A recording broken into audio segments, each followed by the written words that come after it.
To begin this auspicious seminar, I would now like to invite our dignitaries onto the dais.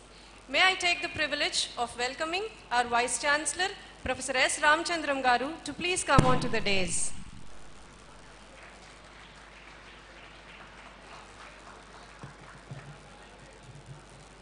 I deem it a privilege to welcome the Chief Guest to please come onto the dais.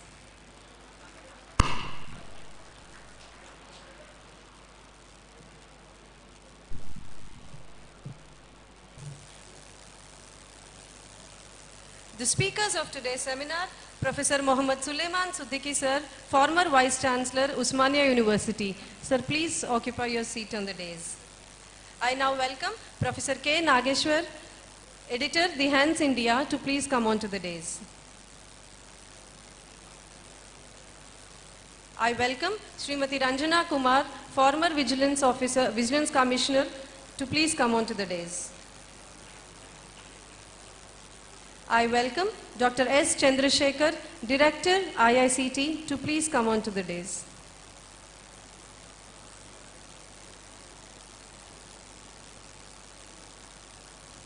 I welcome our former Vice Chancellor, Professor T. Tirupati Rao Garu, to please come on to the dais.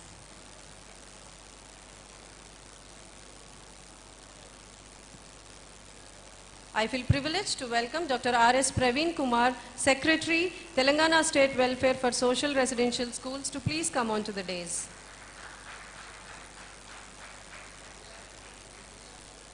I now welcome Shri S.M. Arif, Badminton Coach and Padma Shri Awardee, to please come on to the dais.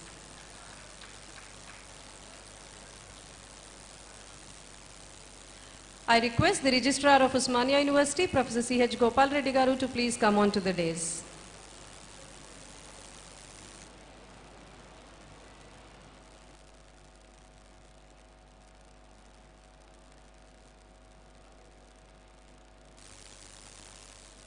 I once again, on behalf of the entire fraternity of Usmania University, extend a warm welcome to all the dignitaries on the dais. We are custodians of very rich tradition of culture and heritage. We mark the beginning of any auspicious occasion by lighting of the lamp, which signifies upward movement and transition of knowledge.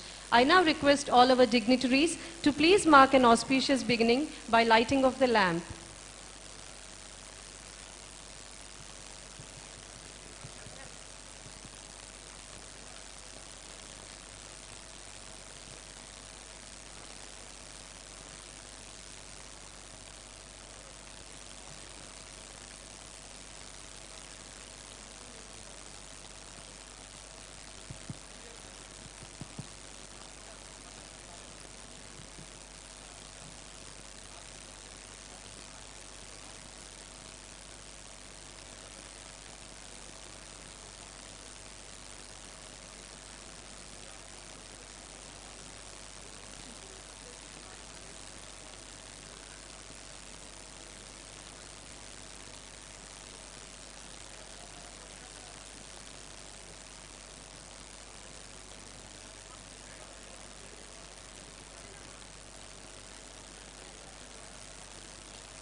देखो ma'am बुला रहे हैं.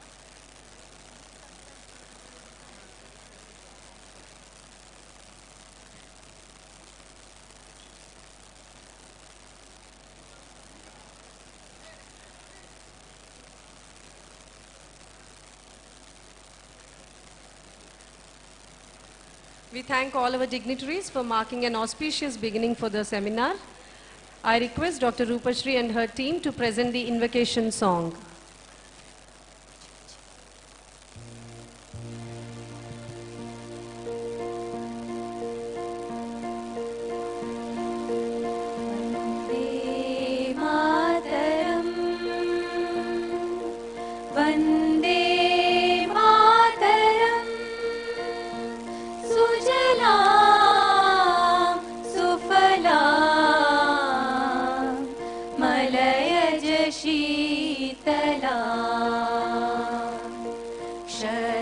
श्यामला मातरं Vande Mataram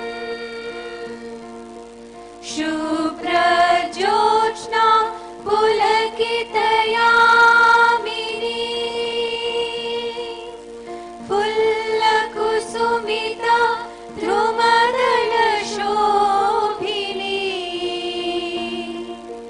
Suhasini सुमधुरभाषिणी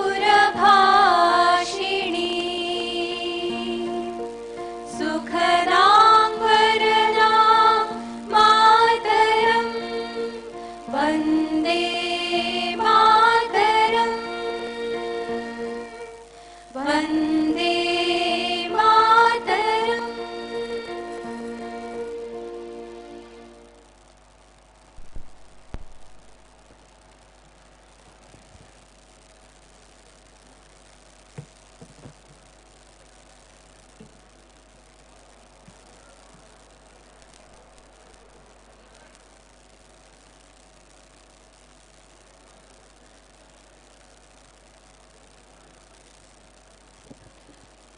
Thank you, Rupashri and team, for that mellifluous tone.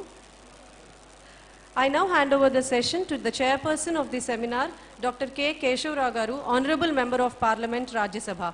Dr. K. Keshava Rao is the Honorable Member of Parliament, Rajya Sabha. He is a prestigious alumnus of Osmania University. Thank you, sir.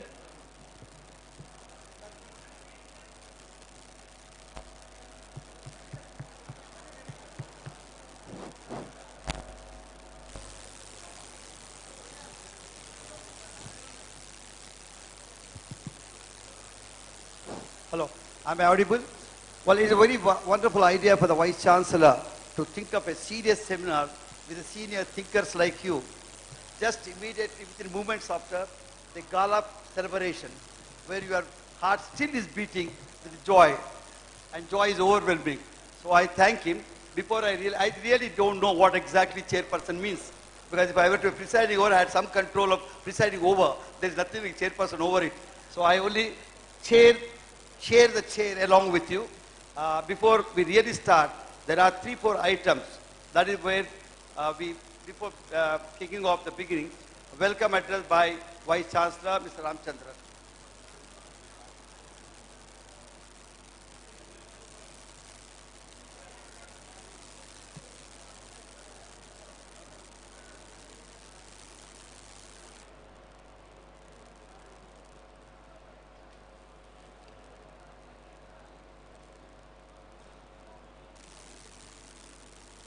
Chief guest, Shri S. Jaipal Reddy, former Union Minister.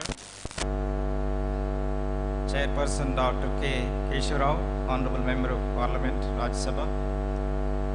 Professor Muhammad Suleiman Siddiqui, former Vice Chancellor of Osmania University. Professor K. Nageshwar Rao, Editor, The Hands India. Srimati Ranjana Kumar, former Vigilance Director, ISCT.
once again thank all the experts who have come over here and spare their valuable experiences with Osmania University, making an impact. Thank you very much. Thank you.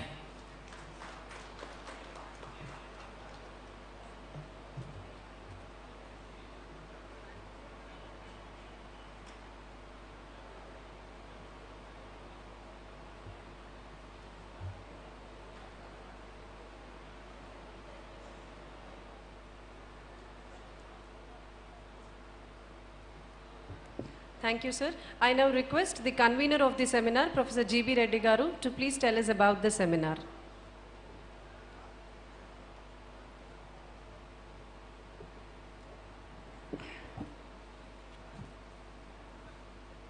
Chairperson of the session on the seminar on role of Osmania University in Telangana and nation building, Dr. Keshava Rao Garu, Honorable MP Rajya Sabha, Shri S. Jaipal Reddy Garu, Honorable former Union Minister, the chief guest of the seminar, Professor S. Ramchandran Garu, Vice Chancellor Osmania University, and all the dignitaries, invited speakers on the dais, Registrar Garu, special invitees, Vice Chancellors, faculty members, students and friends. 100 years in the life of any institution is a momentous occasion to celebrate, and Osmania University has this unique privilege and opportunity of celebrating its centenary, only the third university in South India. And this is an occasion to make an audit of its achievements and even otherwise during the last 100 years, and to take stock of the present position and situation of the university, and also to draw a roadmap for the next 50 years. Therefore, it is felt that organizing a seminar by inviting eminent personalities who acquitted themselves very well and achieved great heights in their chosen professions may address the faculty members, the stakeholders and the students and scholars on this occasion to share their experiences and also expectations from Osmania University. This is the precise reason why this seminar has been organized, and the preparations for the seminar have been made during the last about 2 months, and the speakers have kindly consented to address the participants on chosen topics, and I am very sure that the presentations will go a long way in shaping the direction of the university in the years to come, and also the destiny of scores of the students and alumni of Osmania University in the coming generations. This is the brief statement about the seminar, and I thank the university for giving this opportunity. Thank you very much.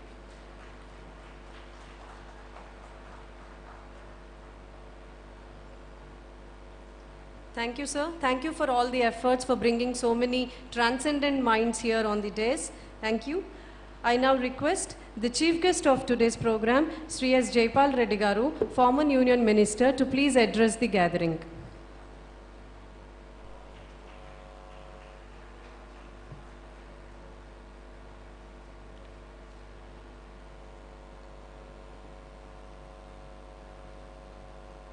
My campus mate and my soulmate for more than half a century, Shri Keshava Rao Garu,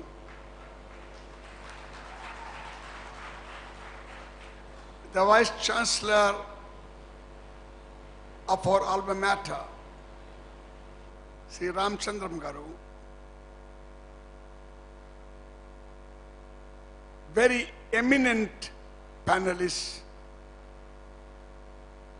and all the fellow alumni.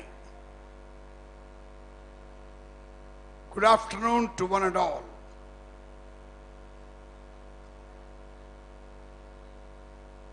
As we all know,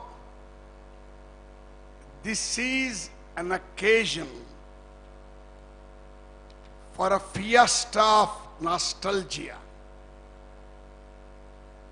So I shall be indulging in on your behalf as well.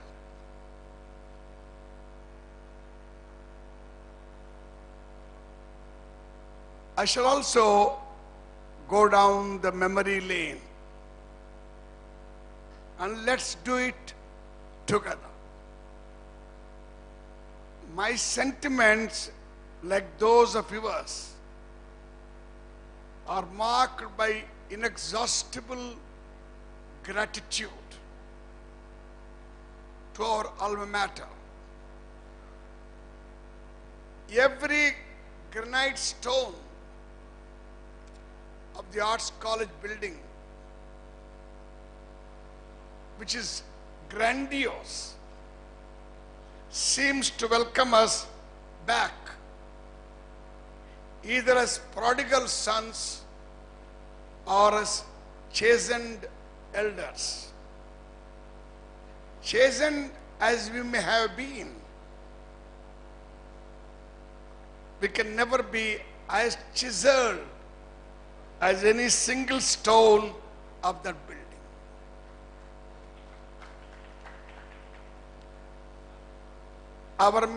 Our memories are not only crowded, but congested. But who would like to find a way out of this traffic thrombosis? Reminiscences may gain in romance through distance in time, but who would like to give up the sweet recollections, even if they are no more than embellished versions? Did not William Wordsworth say that poetry is the spontaneous overflow of powerful feelings recollected in tranquility? Is this not a splendid occasion for being a bit poetic? For no prose can do justice to our feelings. But we can't afford to soar in the skies forever. It's therefore time we collectively recovered from these reveries and got back to the terra firma, that is the firm ground. Let me tell you the brief story of my association with the university. I entered Nizam College in 1958. University of College of Arts in 1962. And I ceased to be a student in 1965 after doing MA in English and degree course in journalism. In one way, my association with the university is 60 years old. I have since been an adoring alumnus of the university. That is really more than half a century. These 50 odd years, in a way, constitute a mere superstructure raised on the adamantine foundation of the splendid 7 years I spent in the university. During those 7 years, I made permanent friends and temporary foes.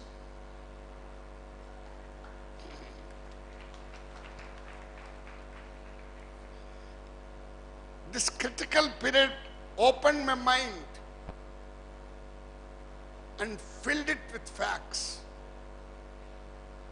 More importantly, it gave wings to my thoughts. My mind has since remained open and still wants to fly.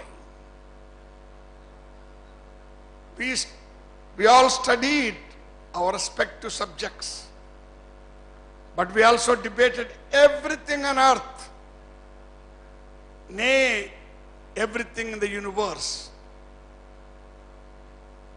We enjoyed cuts and thrusts of verbal exchanges.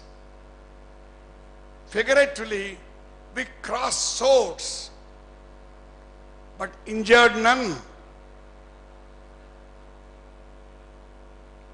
Words cut deeper than swords, but no blood is shed. However, in the process, the whole baggage of inherited biases is cast away. As G.K. Chesterton said, the chief object of education is not to learn things, but to unlearn them. After unlearning a lot, we also learnt a little. Not only in the classrooms, but also in extracurricular discussions, seminars and symposia. We exchange notes on the implications of many issues, such as poetry of Shakespeare and discoveries of Newton, egalitarian passion of Marx and humanitarian compassion of the Mahatma,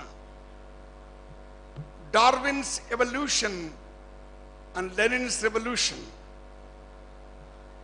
Lincoln's liberty, Einstein's relativity, Freud's psychic excavations of repressed sex, and Yuri Gagarin's exploration of outer space.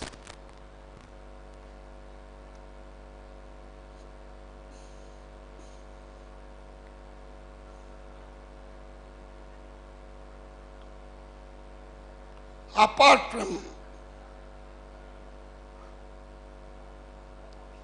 such highbrow themes, we exulted in the glory of India's past. But they were also alive to the shame of our inherited caste system. Nothing was a taboo. Everything was welcome for dialectical disputations. There was intense intermingling of natural sciences and social sciences. These two sorts of sciences were not separated. They were not hiding from one another by sitting in their silos. Because of this unification of knowledge, we came to know the political and practical posers of the day. Our polemics then were both political and practical. I regret to note I repeat, I regret to note that the rage of those days has since been converted into a cage of thought. I hope that we will together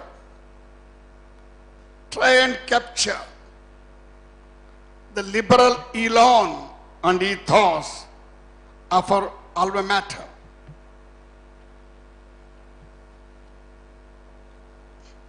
And thus,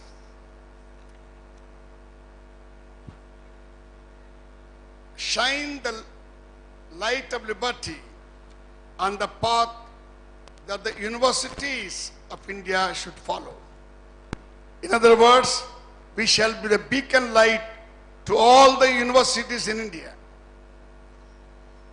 Let me turn to my intimate personal association with the university. As the president of Usmania University Students' Union, I have many memories, and they are my mementos. The first friend in Hyderabad I made was late Shri P.V. Ranga Rao. When we were both seeking admission into PUC in Nizam College. I was son of an affluent farmer who had everything for me except learning to guide me in education. Ranga Rao was son of a scholarly legislator, P.V. Narasimha Rao, was too busy to guide his son. So we therefore together started our academic career as unguided missiles, I hope not as misguided missiles. Sri Ranga Rao was too naughty for his suave father. I therefore had to play an honest broker between the two. In the process, I came to know PV way back in 1958.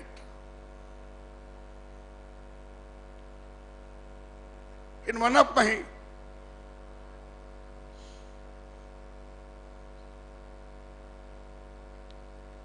numerous encounters, PV suggested to me that I should read Nehru's Discovery of India. He was then a devotee of Nehru. He went on to become the Chief Minister of Andhra Pradesh as Nehru's devotee. At any rate, Sri P.V. Narasimha Rao was instrumental in diverting me from Rajaji to Nehru. But I don't know whether PV himself remained a Nehruite when he became Prime Minister.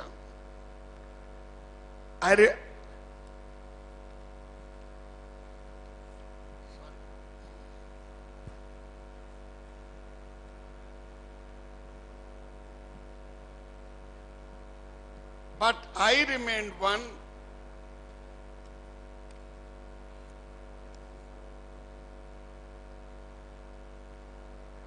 and an unrepentant one, though not an unreconstructed one.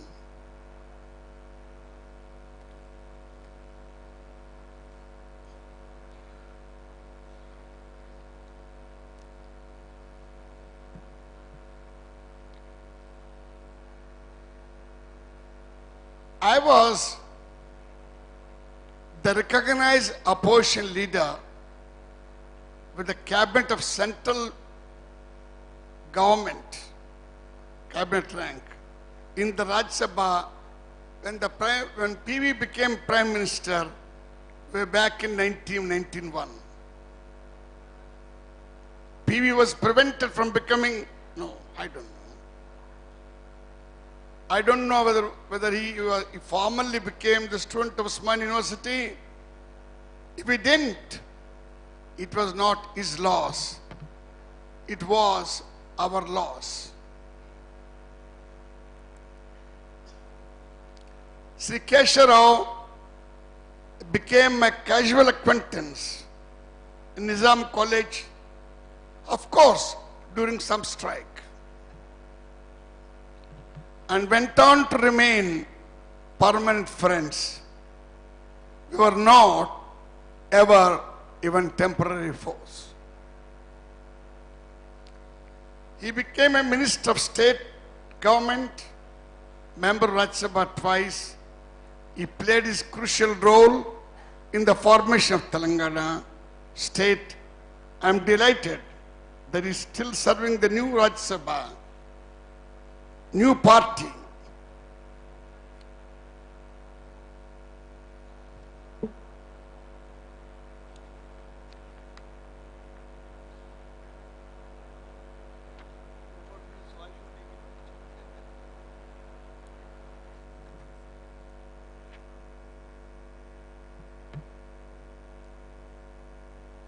As member of Rajya Sabha of his own party, though not of my party. He should in fact have been a member of my party. That's another matter. I must refer to another great friend I made in those old days. That is Shri Keshava Rao, with whom I met in the A hostel way back in 1962. I believed in democracy, whereas he did not appear to believe in democracy even then. My beliefs and his beliefs have since remained unchanged. We are both unrepentant sinners. But our friendship not only survived, but thrived. Despite this disagreement, I told him like Voltaire told Rousseau, I disapprove of what you say, but I will defend to death your right to say it.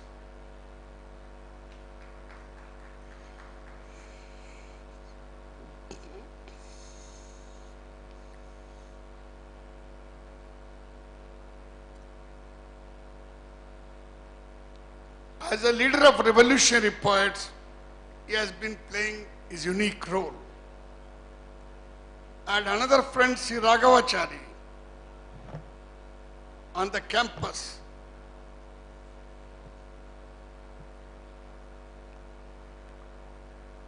who was leader of his party, CPI. We disagreed then. I'm happy to say we disagree less now. And another friend in Sri Sudhakar Reddy, who rose steadily to now become the National General Secretary of his party. In the early 1960s, the main contestation was between the Congress and the Communists. As I was leaving the university in 1965, the ABVP of RSS was shooting to surface with Narayan Das as its face. The example of Sri Narayan Das is peculiar. is a brother of communist, Kalidas. The same is true of this present governor of Maharashtra, C.H. Vidyasagar Rao, a brother of communist leader, C.H. Rajeshwar Rao. Ideology then, remember, ideology then was such a sharp instrument as to break not only heads but also families, castes, creeds and classes. But alas, ideology is now a declining factor because of which politics has ceased to be a passion, but only a profession. The other meaning of profession, you all know, we only profess, we don't practice. Samuel Johnson said, the great scholar of 18th century, the first lexicographer of English, famously, that politics is the last refuge of scoundrels. I am now sorry to say it has become the first refuge of scoundrels.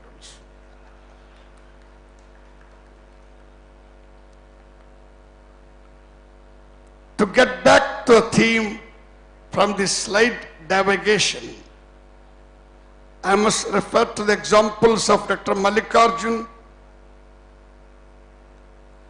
Dr. M. Sridhar Reddy,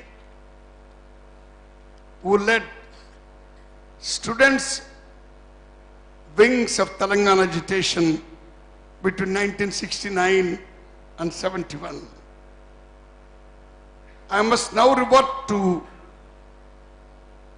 the successors of Narayan Das, such as Sri Indrasen Reddy, Dr. Lakshman, Bandar Dattatreya, Sri Kishan Reddy, who from student leadership have risen to the top leaders of state BJP. I must not, in the meanwhile, forget late Sri George Reddy. Though he was a young boy, I was an MLA, I knew him. I didn't know him what he was. I knew him as a sympathizer of Youth Congress. I came to know about his leanings only when I attended his funeral.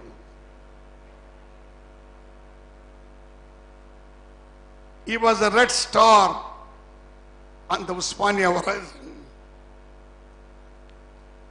He blazed like a rocket of fire and is still soaring like a martyr.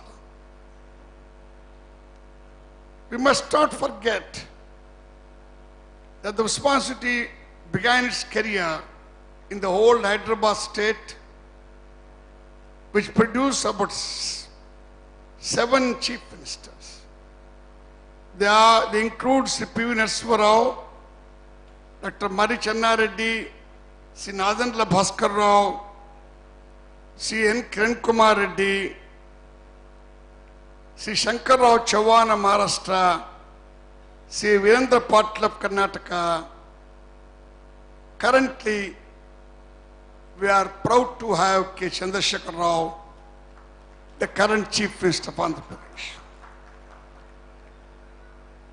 I have so far confined myself to my species, that of politicians. I am not dwelling on the great names in many fields which are as important as that of politicians. But politicians are politicians. For they take the cake even as they eat it. Without seeking to affect the solemnity of the occasion, let me end my brief talk with a cerebral joke on politicians. You know, you must be aware of what is known as Semitic theology, which is often confused with Christian theology. In the entire Semitic theology, which encompasses Judaism, Christianity, and Islam, the theology is common. So there was a fight among three professionals.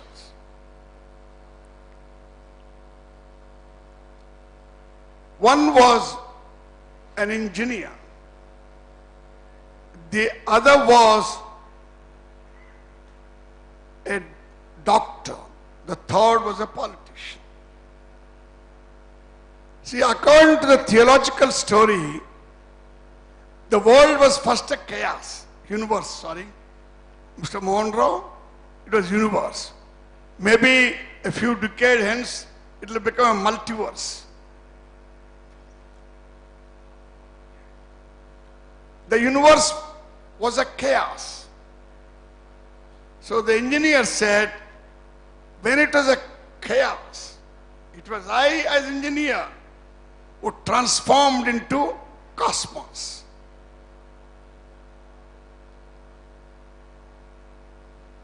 Then according to the story, after cosmos,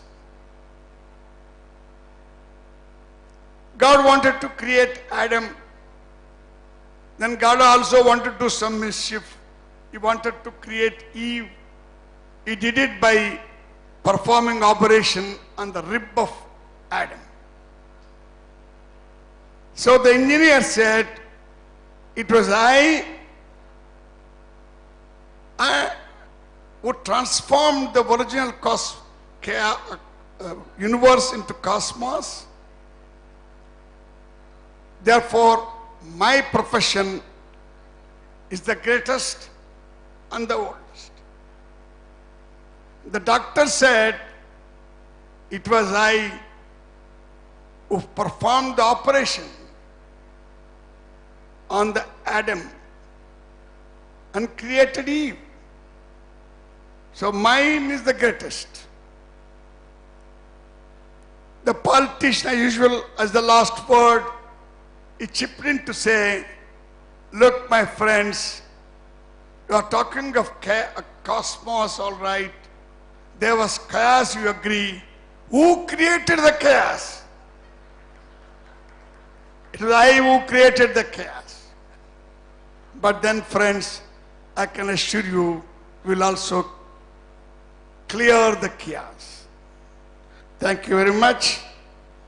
I can go on and on until evening. I stuck to written text because it's a formal occasion.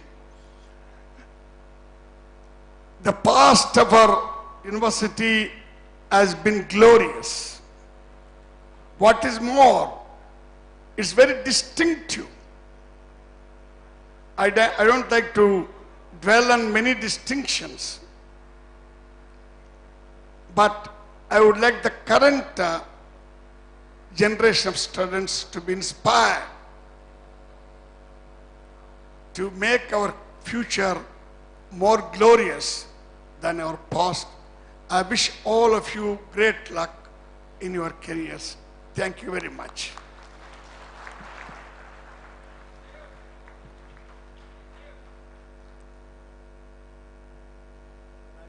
Well, I'm sure all of you know why we loved him when he was a student. Not that he loved the birds, but let me tell you, one does not define one's life with words, but with actions, which he does, and he has shown. That is why he has not only professed, but whatever he professed, he has acted on. And he became the best parliamentarian in our parliament. Whatever it be, it was down the memory line for my best friend, Jaipal Reddy, and it has made me nostalgic, but I would not like to go into that, because I would be running the risk of taking you all in a rudderless boat in a shoreless ocean. So it will never end there. We have a serious business to do here. So I think if all of you agree, we'll start business like, but with the same again, thanking Jaipal for taking us to those days And for me, it is absolutely some kind of a vibration because I lived when he was talking about those days. Whatever it is, they've all been my good friends because we have been the best friends in those days. Except Keshava Rao, all of them, where we had a center known as Daily News. They used to come, so we all had a very good time and a purposeful life, a productive life. Now, should we start? So we'll go on to the seminar today.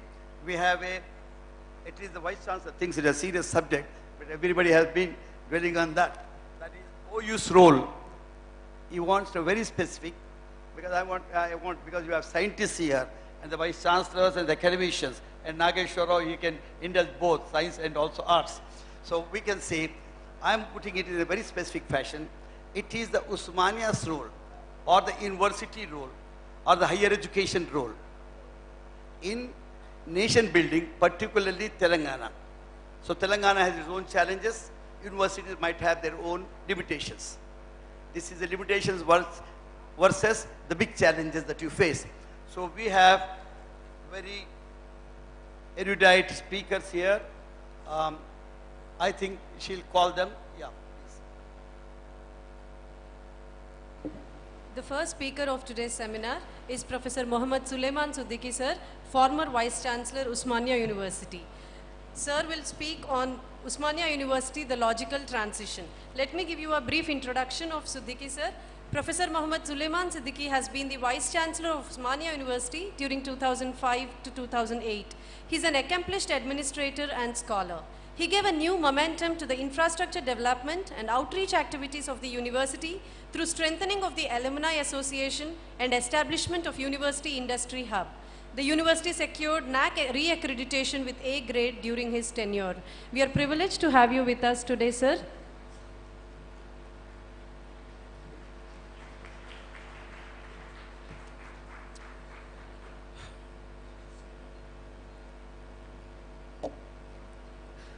Shri S. Jaipal Reddy sir, former Union Minister, Government of India, Dr. Keshava Rao, Honorable Member of the Parliament, Rajya Sabha, Professor Ramchandar, the President Vice Chancellor of Science University, Professor K. Nageshwar, Dr. S. Chandrasekhar, Professor T. Tripat Rao, Srimati Radhana Kumar, Dr. R. S. Praveen Kumar, Shri S. M. Arif, scholars, alumni, my colleagues, and dear students.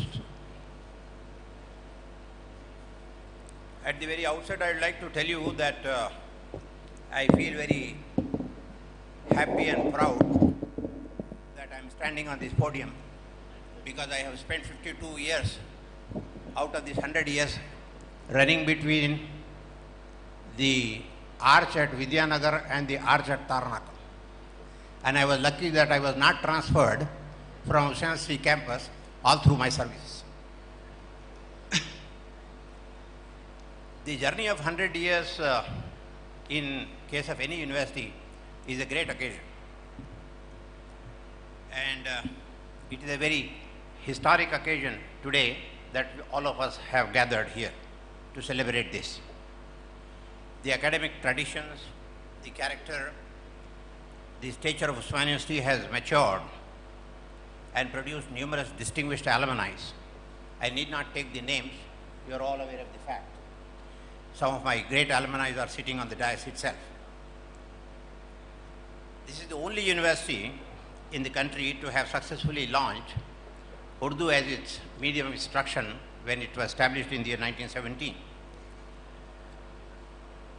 This is the only university to have translated not more than 700 volumes in Urdu language, particularly in the fields of engineering, medicine, science, arts, social sciences, logic, philosophy, history, geography, and many other subjects.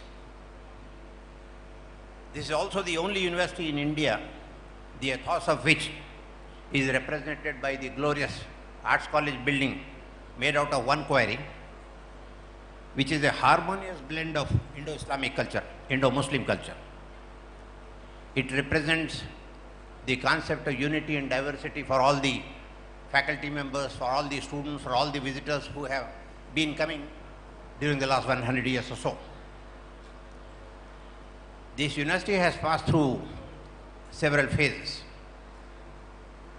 I was not the part of the first phase, which is from 1917 to 1948. This phase was characterized by the Urdu as its medium of instruction in all branches of education, which includes engineering and medicine, of which you are all aware.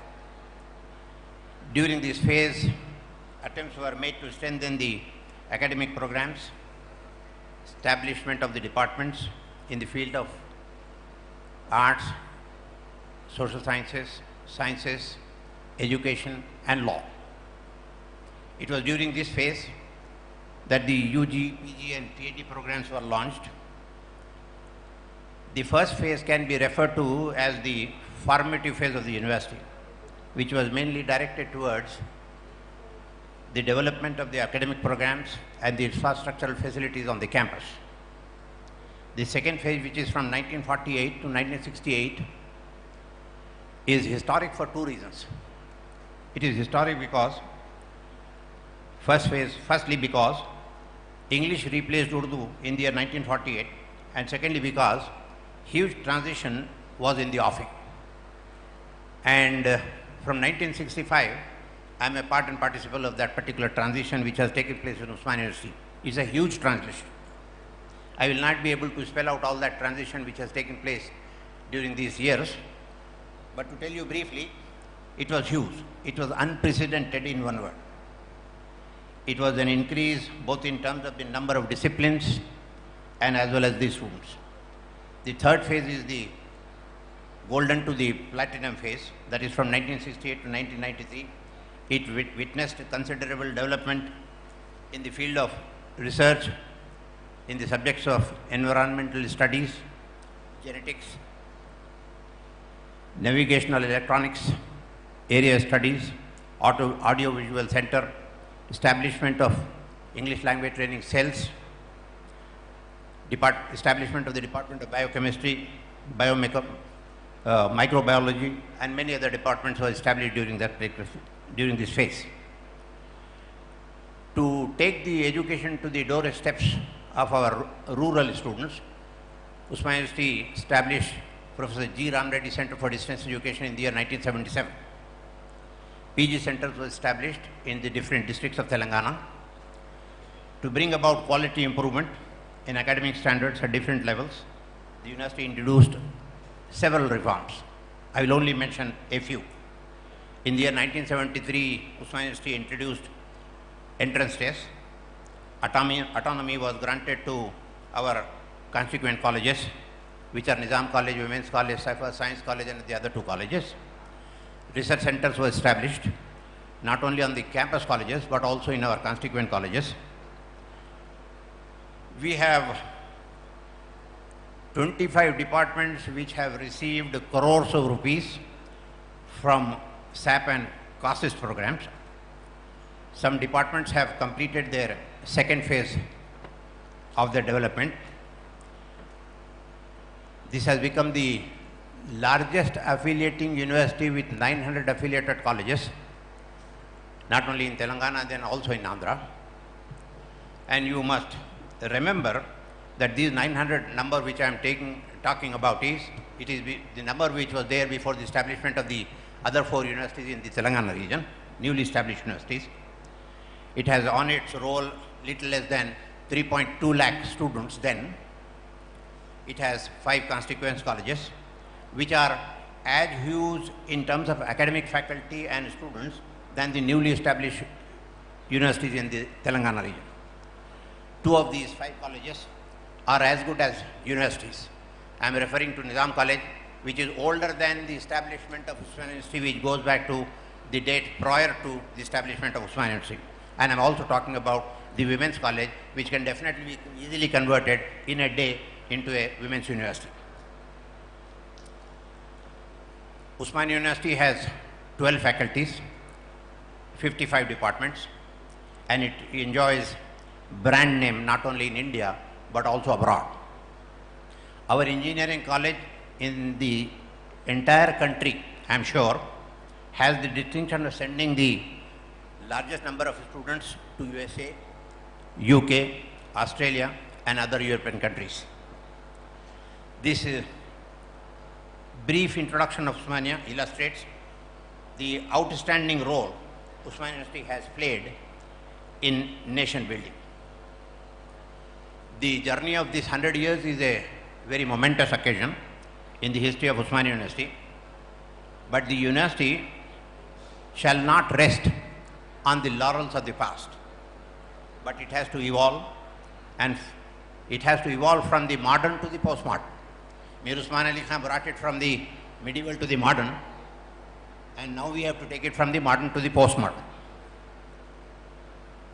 We have to create a university, we have to start departments and courses which are good for the requirements of the age, time and society. The centenary celebrations today have enthused the faculty, the researchers, the students, the administrators with a new spirit, zeal and zest to convert Osmania University into an excellent institution of higher education, which innovates, which caters to the requirements of time, age and society. We have now to make greater strides. We have made huge strides during the last 100 years, particularly during the last 50 years. The next 50 years we need to have a vision document, and these 50 years we need to take step by step. Let us take 25 years from today. We need to make great strides, and we need to facilitate our youths of this region, particularly Telangana region, and for the whole country, who can be marketable throughout the world. We need to create such courses, we need to bring about such students who will be marketable all over the world. We need to transit, bring about reforms and changes, which is the order of the day. We need to change quickly. The university must offer courses to meet the requirements of the industry, corporate houses, private sector, with the help of new information technology. The difficulty is the new industry is going north way, and we the universities, not this university, all other universities are going southwards. What we need to do is, we need to bring about a reapproachment between the universities and the industries. That is the need of the hour, essential need of the hour. The university must start new courses in the field of aviation industry, banking industry, insurance, paramedical sector, engineering, computer sciences, and many other sectors. In the sector of healthy practices, it is essential to start the virtual classroom. We have already laid the foundation, we have the virtual classroom with us. What we need to do is, we need to connect it 24/7. We need to create a 24/7 facility from where we need to start the virtual classroom.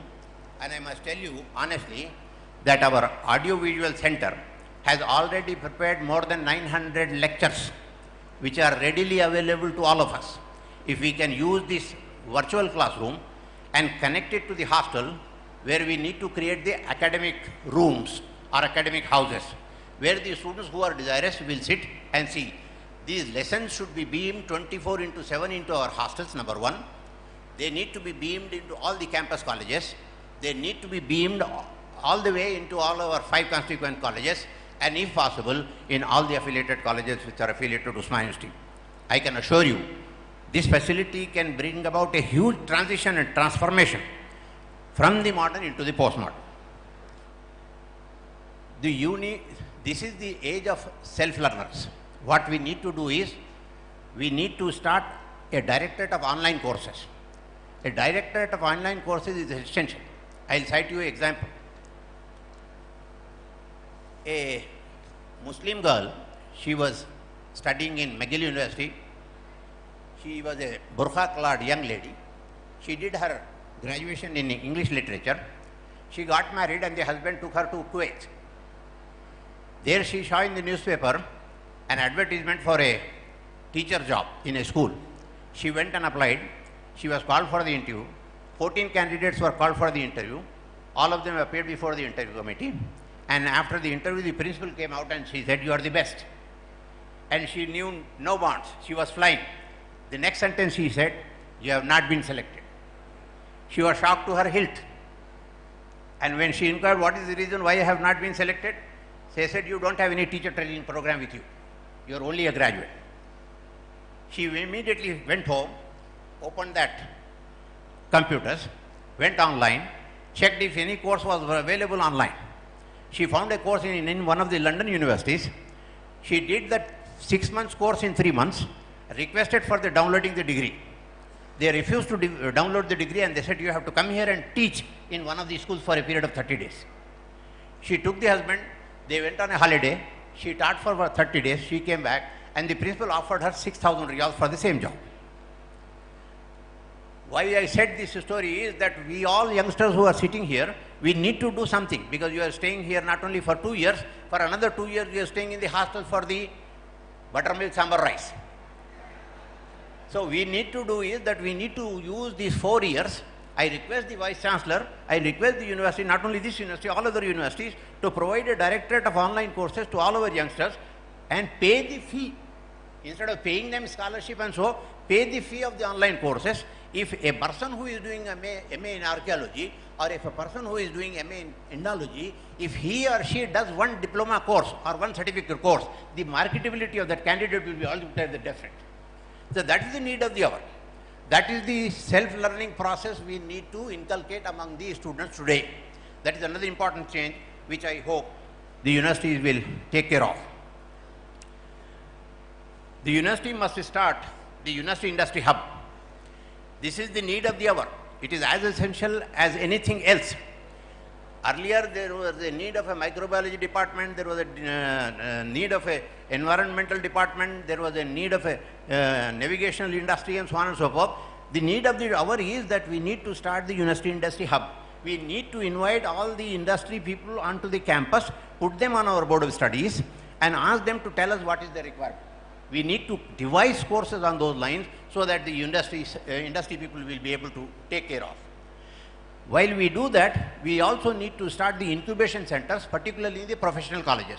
By professional colleges, I mean medical colleges, I mean engineering colleges, I mean MC colleges, MBA colleges. All these colleges should have the incubation centers where people should be trained.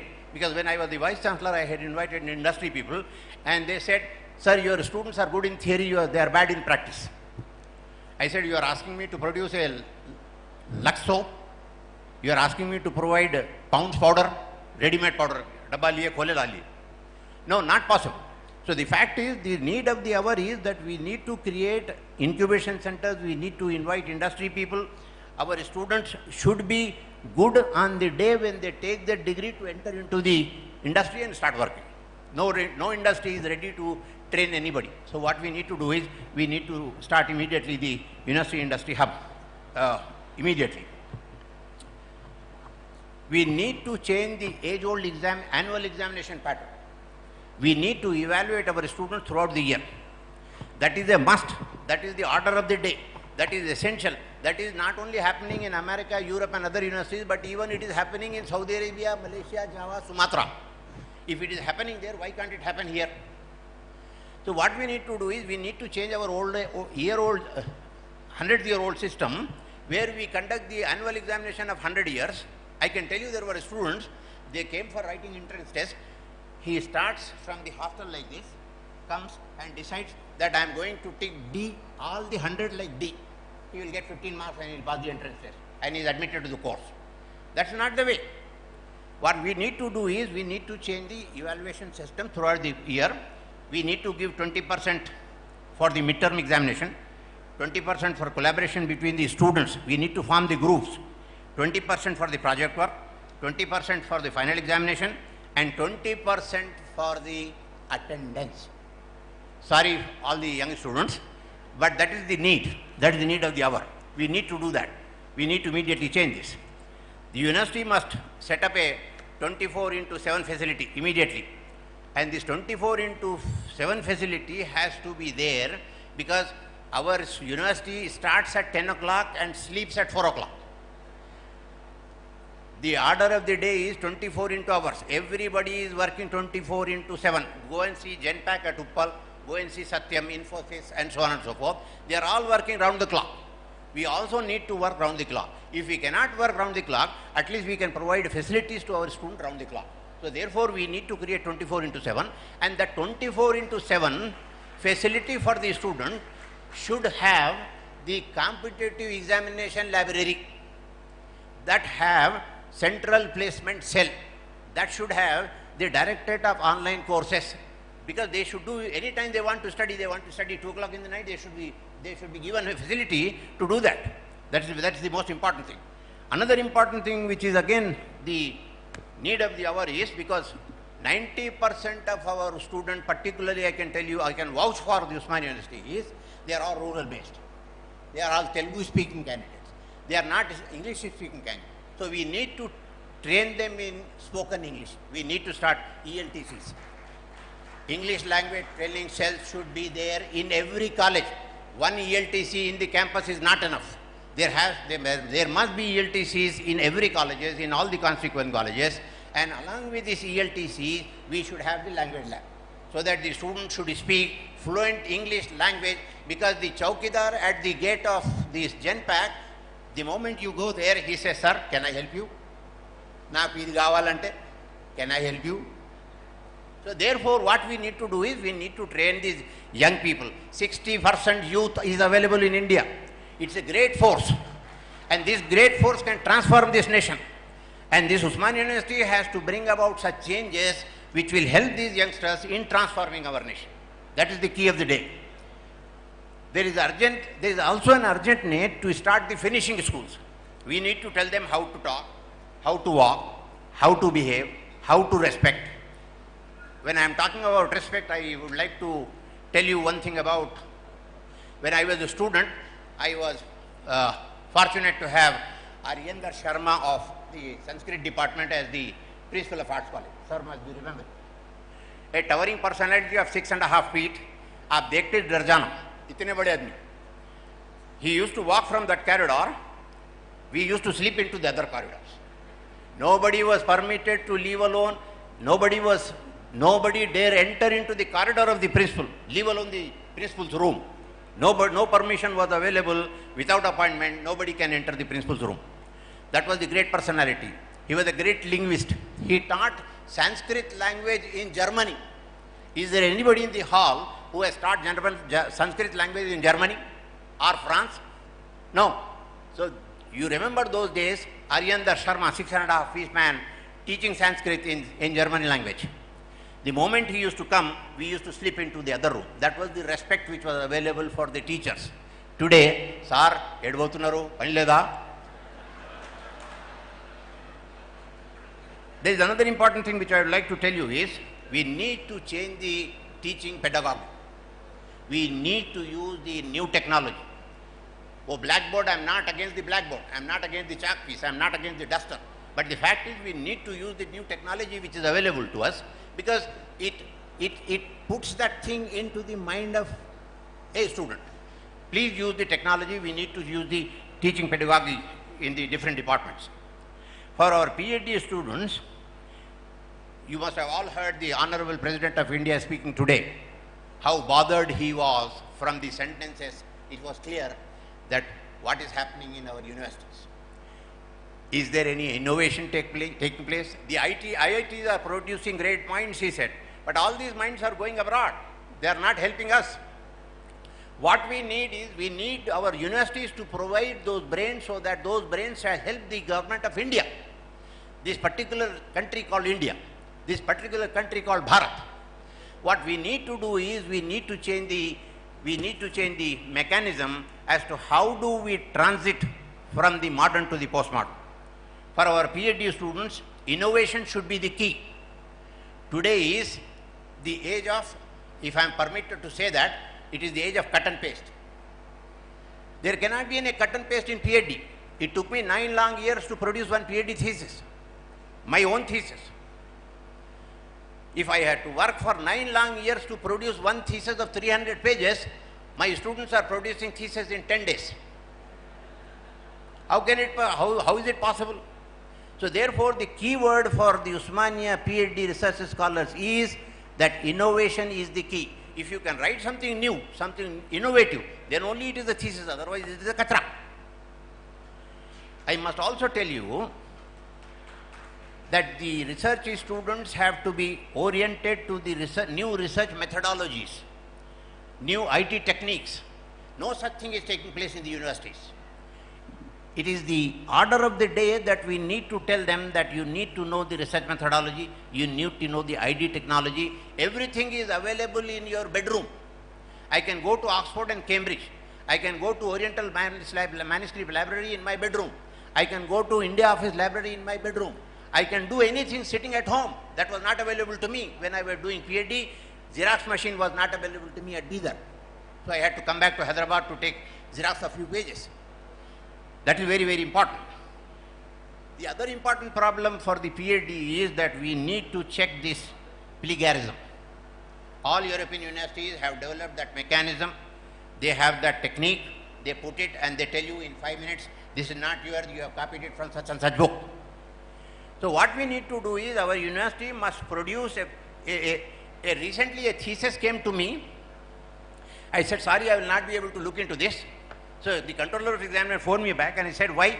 I said, I have given you 25 email addresses. Kindly look into that. It has all been cut and paste. I cannot be the examiner for such a thesis.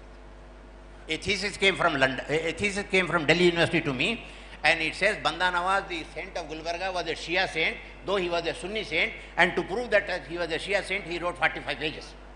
Obviously, the thesis has to be rejected. And I said, nothing doing. He said, sir, at least you should have written revise. I said, there is no question of revise. If a person who is a Sunni, you convert him into a Shia, and if still you want me to give him a PhD, sorry, I will not be able to do that. And the guide was my very close friend. So the need is that the Usmania University need to develop that mechanism to find out what is happening in these PhD theses. These are some of the essential keys which would transit Usmania University from the modern to the postmodern age and convert it into a national and international university. In one sentence it can be said that time has come to change the academic landscape of the university in order to compete with the other international universities. Thank you very much.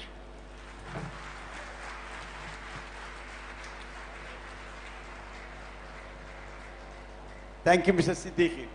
But I think we have a lot of time, good speakers too. But all of us, I think, from Mr. Gopal, right from you, down to Praveen, you have also been a teacher, I suppose. You have been a teacher, no? So as a teacher, we know to go to the classroom to take 45 minutes, whether we like it or not. And notwithstanding the fact whether there is an attention span or not. Now, I am not trying to comment, but I am telling you, I leave it to the speakers themselves. As far as the time is concerned, this is 4:40 now. Please decide for yourself. Please decide for yourself how long that audience are going to sit, not how long you are going to speak. So if you can keep that, and if you can also keep that in your classroom, it would still be better. Since you don't do that there, at least do it here. I now request, is no comment at all. What I'm telling you about the time management, which I must do. We have Professor K. Nageshwar Rao, my very good friend, who will talk about reinventing Telangana. The transition, after transition, reinventing Telangana. Yes, yes. I would like to give a brief profile of Professor K. Nageshwar. Professor K. Nageshwar Garu is a former member of the Telangana Legislative Council and professor in the Department of Communication and Journalism, Usmania University. He is the editor of the Hans India English Daily. He is also the editor-in-chief of popular Telugu news channel HMTV.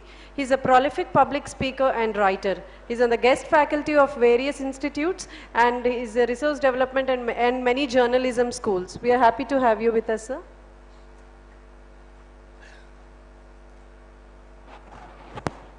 Well, let me first assure my distinguished friend and the president of today's session, Dr. K. Keshava Rao, that I would not take much time. So, respected chief guest and other panelists, faculty and students and friends. So, the... Nagesh. Yes. Not much time is a relative word. Yeah, the first... in fact, in the morning, a national television channel asked me to reflect on my association with the Osmania University. The compulsions of television made me to explain my association in just 30 seconds. So the one sentence I said was, this university taught me to represent the society in every sense of the word represent. The reason why I am telling this is, what should be the role of a university? If you look at, I was reading the UNESCO literature on the relationship between university and society. There are three kinds of universities. One is the cloistered university, an enclosed university which has nothing to do with the society. And Osmania was never like that. The second is a militant university which responds to the upheavals in society. And perhaps the Osmania gets the distinction in it. The third aspect is an operational university where university confines itself to the training of professionals to suit the requirements of the market. Perhaps we may get reasonably good marks in the third role. But my point was, the reason why I'm talking about this is the time for us to rediscover our role in the state of Telangana. The reason is the Osmania University is historically embedded in the social ethos of Telangana, and therefore the Telangana should look towards Osmania University for solutions to its problems. What should we do that? The first thing, for the paucity of time, let me just brief what I really want to tell. The first thing is, if you look at the Telangana economy, it is one of the fastest growing states with reasonably higher levels of per capita income, much higher than the national per capita. But one thing that really matters to every one of us is that it is at a relatively much lower level in human development indices. So in education, health, and a host of human development indices, we are fairly bad, and our performance is not commensurate to our achievements in the field of economy. If you draw a big circle with Osmania University as the center, with 100 meters radius, perhaps this region will be one of the areas with highest illiteracy also. Why should this happen? So what role Osmania University can play in refurbishing the human development indices of Telangana? Well, as a student of university, we may think what role we can play, except for the higher education. But let me give you the example of Oxford University Press. Oxford University is the internationally renowned university, but it produces teaching learning materials even for preschool children. Can't we not do that as a premier university? So this is the first question. Second is, if you look at the Telangana state, in fact, as a member of the Legislative Council, we were drawing the map of the backward districts of the state in terms of higher education. Barring Hyderabad, almost all the districts of Telangana form under the backward areas as far as higher education is concerned. There was proliferation of universities. Proliferation of universities do not mean proliferation of standards. Proliferation of data does not mean proliferation of knowledge. So therefore, we need to upgrade our intellectual contribution to the state of Telangana, because the developments in the field of automation, especially artificial intelligence, are increasingly making low skill and medium skill jobs absolutely irrelevant and redundant. In fact, if we read about the developments in artificial intelligence, sometimes we make it even worried. Then many of the jobs which are now being talked about will simply disappear in the course of time. But that doesn't mean there will be a vacuum. There will not be a vacuum. It will only generate a demand for much more higher levels of skills. And our university has to be prepared for that. And more so, not just the skill. Well, the important role the university has to play is to cater to the creation of human resources to meet the needs of economy and business. But more important, universities are not polytechnics. Universities are not industrial training institutes. But in what way the university differ from a polytechnic or an ITI? The fundamental way is the universities raise fundamental questions on the existing knowledge. In fact, Honorable President was also referring to the relationship between the university and the locality. So the university is a place where everything is put to reason, will put to question. In fact, Jaipal Reddy was narrating how there was an adventure of ideas in this university. People like us, all of us are benefited by this adventure of ideas in the university. Quite often, there is a misconception in the academic circles that this adventure of ideas is often termed as a turbulence of ideas and considered as an antithesis to academics. But I firmly believe that this diversity, this adventure of ideas is the basic source of creativity, and the world over it has been proven that any university which is free, open, which rigorously discusses, debates, is the university that produces the best minds. In fact, Sarvepalli Radhakrishnan said, universities are the organs of civilization. University is a place where everything is questioned, including the venerable theologies. Well, Radhakrishnan is not irreligious. Everybody knows he is one of the outstanding authorities on Bhagavad Gita. But the man who says that everything, including the theology, should be questioned in a university. So the diversity that exists in the society should be reflected in the university, because the university is a macrocosm of society.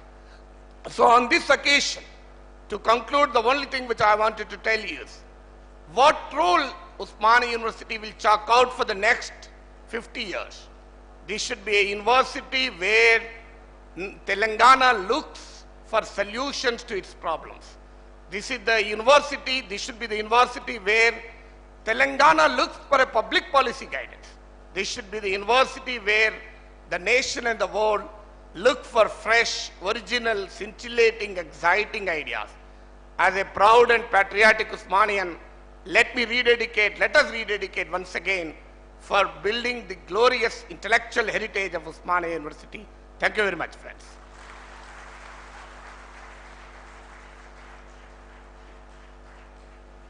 Thank you very much, Keshava Rao, for a scintillating presentation. I have next Srimati Ranjana Kumar, role of women, OU women, role of OU in women education and empowerment. Way forward. Don't look back, only look forward now. I take it a privilege to introduce Srimati Ranjana Kumar, former Vigilance Commissioner, Central Vigilance Commission. She is a prominent Indian banker with varied experience of 44 years. Mrs. Kumar is a gold medalist in her graduation from University College for Women, Koti, Hyderabad. When the Government of India appointed her as the chairperson and managing director of the Indian Bank, she became the first woman to head a public sector bank in India. She was Vigilance Commissioner in Central Vigilance Commission from 2005 after her retirement as chairperson of NABARD. At the time of her appointment, the Indian Bank was saddled with huge losses, and during her tenure, she ensured the turnaround of the Indian Bank. We are proud to have this banker with us today.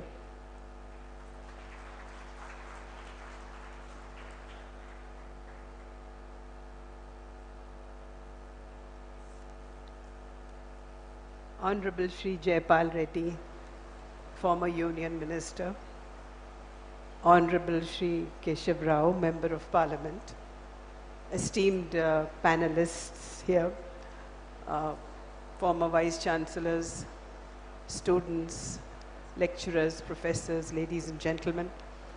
It's indeed a great privilege for me to be here this afternoon on this very august occasion of the 100 years of Osmania University, a university which has made me what I am today. And little did I realize 51 years back when I was here at this campus to receive my degree and my gold medal at the hands of the then Minister for Education. He used to call him Minister for Education in those days, Shri M.C. Chagla. And he gave me, when I went up the dais and I was received the degree and the medal, and he congratulated me and he said, young lady, I was young then, so he said, young lady, keep up the good name of your great university. I still remember. That was the impression. And I'm talking to you, ladies and gentlemen, about 1965. That was the impression of, and the reputation and the rating of Osmania University in our country. And this was reconfirmed that within 2 months of that time, I had already joined my MA in public administration, and I received a letter from the then strongest private sector bank. Banks were not nationalized then, called the Bank of India, which was one of the strongest banks, asking me to come and apply for the job of a probationary officer. And that was because, again, of the reputation of Osmania University, and there was no formal, what you have now, you know, this campus recruitment, but that was almost like that. So I think I still have that vision of Osmania being one of the greatest. The erstwhile, the old founder of Osmania University, Usman Ali Khan, the Nizam, the last Nizam of Hyderabad, was a great person of great foresight, of great vision, as we heard at the speeches in the morning. And you must know, and I was reading in the newspapers, because the last 1 month we've had a lot of data on Osmania, and he had a habit of sometimes comparing the results of Osmania University with that of the City College, which is another college in Hyderabad. And at one point in time, he was not very happy with what had happened in Osmania, and he asked his people that let's do a inquiry as to why the results are not coming up to that level. And at the same time, he said, let me also see the results of the Zanana College. The Zanana College was the women's college, right? And when he saw the results of the Zanana College, he was indeed very happy. And he said, I feel very proud that the Zanana College, that's the women's college, has justified its existence. So that shows that, and I'm not saying that men, that shows that the women, despite all the restrictions in that point in time, you know, at the time of the Nizam, he did believe in fostering education of women. That was there, and that they were doing as well, if not better, than their male counterparts. I have taken up some details because I have been so out of touch with the University College of Women, and I'd like to cover up on certain, the subjects and the things which are being offered today, and then perhaps towards the end, towards the way forward, I would like to give a few suggestions. So the Osmania University, as we all know, has always been in the forefront in the field of education and social change. And as we can see today, and right from the dais itself, that it has produced stalwarts in various fields, be it social, be it political, be it corporate, be it cultural areas. It is one of the few universities that has an exclusive college for women, and for which itself has now the strength to become a university of its own. It has completed over 90 years, I understand, 92 years. So maybe, I think this year we should try to see that we make another university for the city of Hyderabad. Mr. Keshava Rao, your kind attention, please, for this. And this is my saying, and I believe that they have, University College of Women is a constituent and an autonomous college. It is a premier institution in women's education, located in a very sprawling complex, which is about 42 acres of land. And I'm very happy to see that even now they've kept that greenery around, because that is a source of inspiration when you really study. And how many students will have that kind of environment where the mind starts really working? And that greenery is still there. It's one of the oldest institutions of higher learning for women, and it constantly endeavors to make young women strong and confident by imparting transformational education in which is both intellectually stimulating and academically inspiring, and addresses the issues of gender in all their complexities in an effort to achieve optimum environment. The goals and objectives of this institution are to offer quality education to women and to empower them with information and awareness that would enable them to cope with the challenges at various levels when they go out and start a career of their own, to be able to strive for excellence in fields of either teaching, research, or the corporate world. Apart from developing core subjects, new innovative programs and courses have been designed by them. They are introduced as per the demands of the changing scenario. I think this is a very intuitive thing, because you can't keep the same thing coming, keep changing, amending, modifying the curriculum, the data, the subjects. That is what we call as transformation education, which is offered through a skill-oriented courses as add-on or on modular programs. The college offers various combination of undergrad courses, which are Bachelor of Arts, Bachelor of Science, which includes physical and biological sciences, Bachelor of Commerce, 13 postgraduate programs along with 4 diploma and 2 certified courses, add-on and skill-oriented courses in order to equip students with specific skills to make them employable. I think every of these courses are finally being targeted to being, making them employable. This generation of employment should come after once they complete the course and go out, which makes it very practical and very meaningful. The college is known for curriculum reforms. Again, I would say this is a very constructive move, a very good initiative. You look into reforms which, therefore you review your curriculum on a regular basis. And the college has an academic autonomy since 1989, which facilitated the college to introduce a slew of innovative courses under self-finance system, self-finance stream. The courses include food science management, food and nutrition, biological chemistry, genetics, it's another very important subject, Bachelor of Commerce, which again includes taxation, and BCom honors, BCom computer science, mass communication, digital humanities. Now these interdisciplinary programs and job-oriented programs cater to the diverse need of around 4,000 young women who study at the Women's College. Now, while designing the new courses or revising the existing ones, considerations based on interdisciplinary approach, skill-based modules, aspects of culture and heritage, environment, industry participation. This is what was being referred to by the Vice Chancellor earlier person when he talked of industry participation. That is being taken care of. And global competitors are being given due weightage too.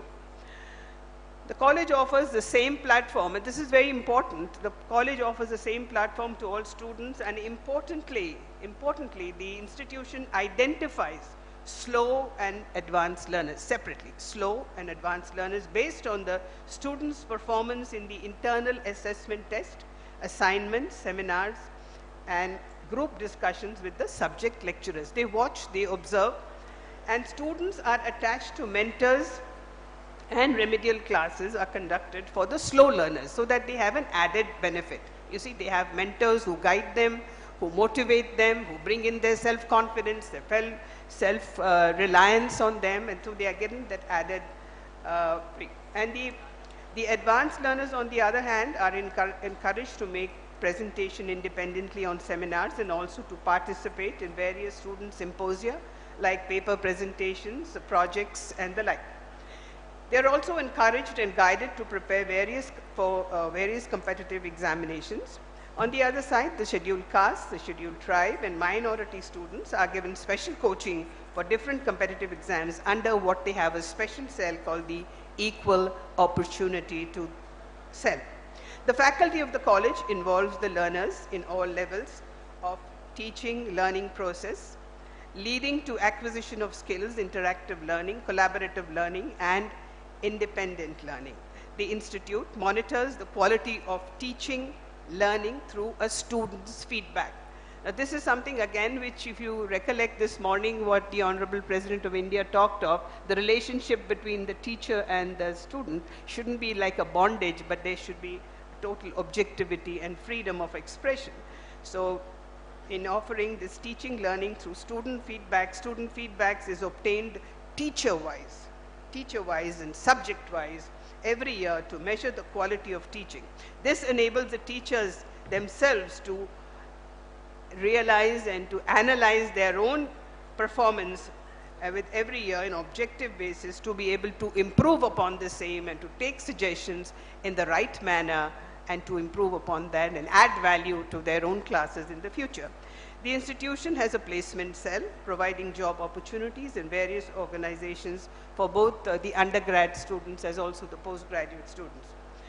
The college is conscious of the social responsibility which it carries and has organized several extension activities like the pulse polio, immunization programs, tree plantation, blood donation, health checkup camps, and it's also taken student or field trips to botanical gardens, biodiversity, parks, horticulture exhibition, and arranged for visits to villages to extend diet counseling, among many other things which the villagers would definitely benefit by. The college is conscious of its social responsibility and has organized several, apart from these, it promotes social justice by sincerely practicing government schemes for the upliftment of the underprivileged communities. The college has an equal opportunity cell to impart quality education to all sections of society, and what they have is called a Women Study Center for capacity building among women. I think this type of center creates a very informal environment where they interact with each other, the students interact with each other, the teachers guide them, and small little doubts, clarifications which seem to come can be taken care of, can be attended to, can be responded to. In all these awareness sensitization programs and outreach programs, the college has actively involved all the staff, the students, the NSS volunteers, along with the neighboring communities around. This has contributed to the campus community connection and well-being of its neighborhood. The college also has its newsletter, which is called Clarion, covers the activities and achievements of students and faculty.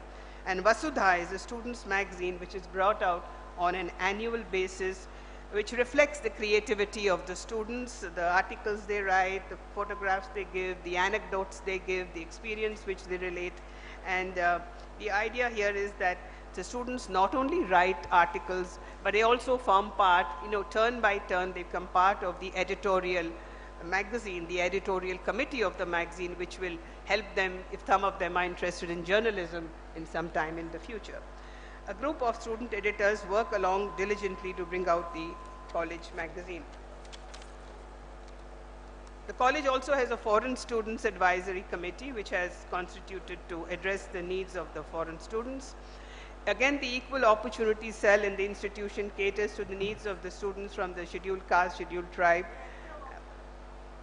and the OBC and economically weaker sections to prepare them for various competitions, not just studies, not just curriculum, but to prepare them for studies, and free coaching has been given. Again, remedial classes for spoken English, what the Vice Chancellor mentioned earlier, spoken English are being taken care of by the students, especially the students in the hostel who stay there.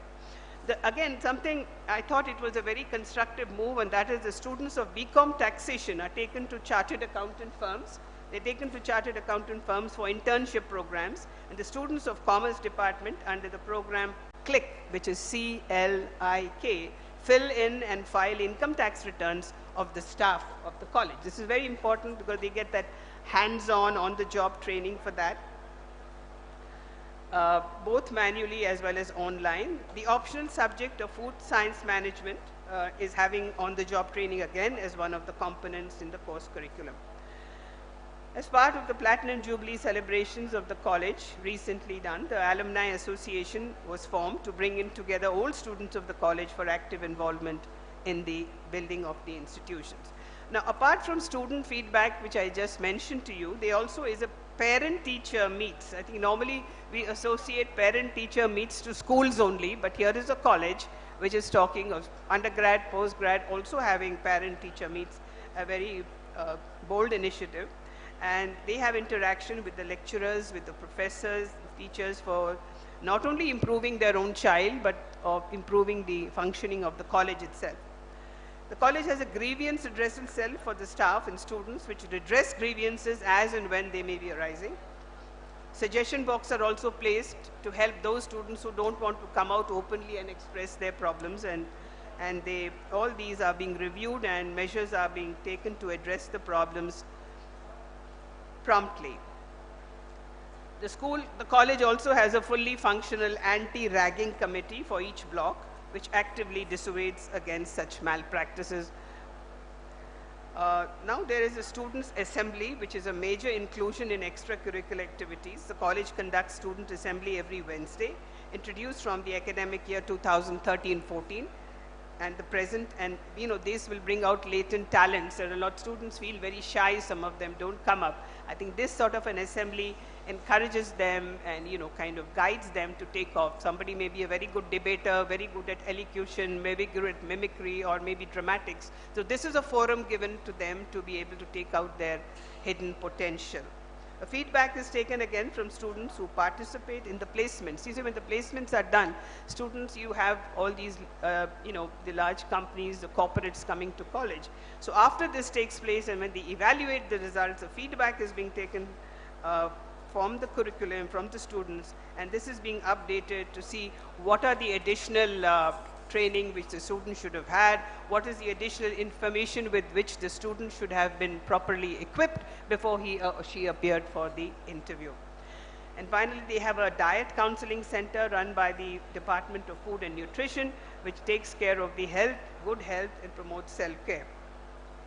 Now, in terms of the way forward, I had a few, Mr. Chairman, I had a few, just another 5 minutes, few suggestions. One was that I still feel that it's not only the women's college, it's not just for women's education, but I feel for every college in the university, you have to give a greater thrust to good teachers, not only teachers in terms of their knowledge of the subject, but in terms of their ability to communicate and pass. So I think this teacher-student relationship has to be developed more and more as something like a good friend, where you are able to really make them understand what they are being taught. It's extremely important. Again, I was also thinking going into the... Excuse me, if you have few more points, if you can condense them and make them... Just 2 minutes, I'll just take 2 minutes. No, I'm talking about women, sir. Give me time. I don't know. No, just 2 minutes. What I was wanting to say is, when you look into the world outside, and I have been saying, I was requesting if we could have courses like forensic science in the undergrad or postgraduate, or architecture, or a CA course, because you have a lot of women who have done well in the last almost a decade and a half. They've done very well on those spheres. I think that is something which I thought would be very well. And finally, I have just one word, and this is not just for women, but it applies to male students as well. I think what is necessary and what you read out, that students should be observed by the teachers. When you find a student, suddenly his behavior becomes unusually becomes quiet, he becomes non-participant, introvert, means he's struggling with some problem, he's struggling with some issue, and that could result in a lot of things. It could result in anxiety, which becomes worry, which leads to frustration, and then could lead to depression, and any decision can be taken. I think we need teachers, academia of the college, or through certain cells of students, need to guide students who go through a tough time like this, because there are students who may be very intelligent, but the smallest problem they have, the smallest the marks go down, if the performance is not up to the mark, they go into these fields of depression. And I think the greatest performance, the greatest strength which any university can talk about is that I can say that no student of mine would ever take that extreme step to play with his life. I think that is something which I would leave the university with. Let's take care of our students. It's not just the academics. Let's keep their mind strong. Let's keep the undesirable negative thoughts out of their mind. I think that's the way they should do it. And finally, for Telangana, what I could say for the women is, Telangana, amongst various strengths of the state, I think one of the greatest strengths which Telangana has, it's a very secured place. Women can work here late night, whatever time. There is total security. So I think it offers very good avenues for career women. Thank you very much for this. Thank you very much. We have next panel speaker, Dr. Chandrasekhar, the director of CSIR, and is an outstanding scientist, and a winner of Alexander von Humboldt Fellowship. He has more than 250 publications and you can understand what, then I want him to be good. Then he has received several accolades. C.N. Rao National Prize for Chemical Research in 2012. I commend you.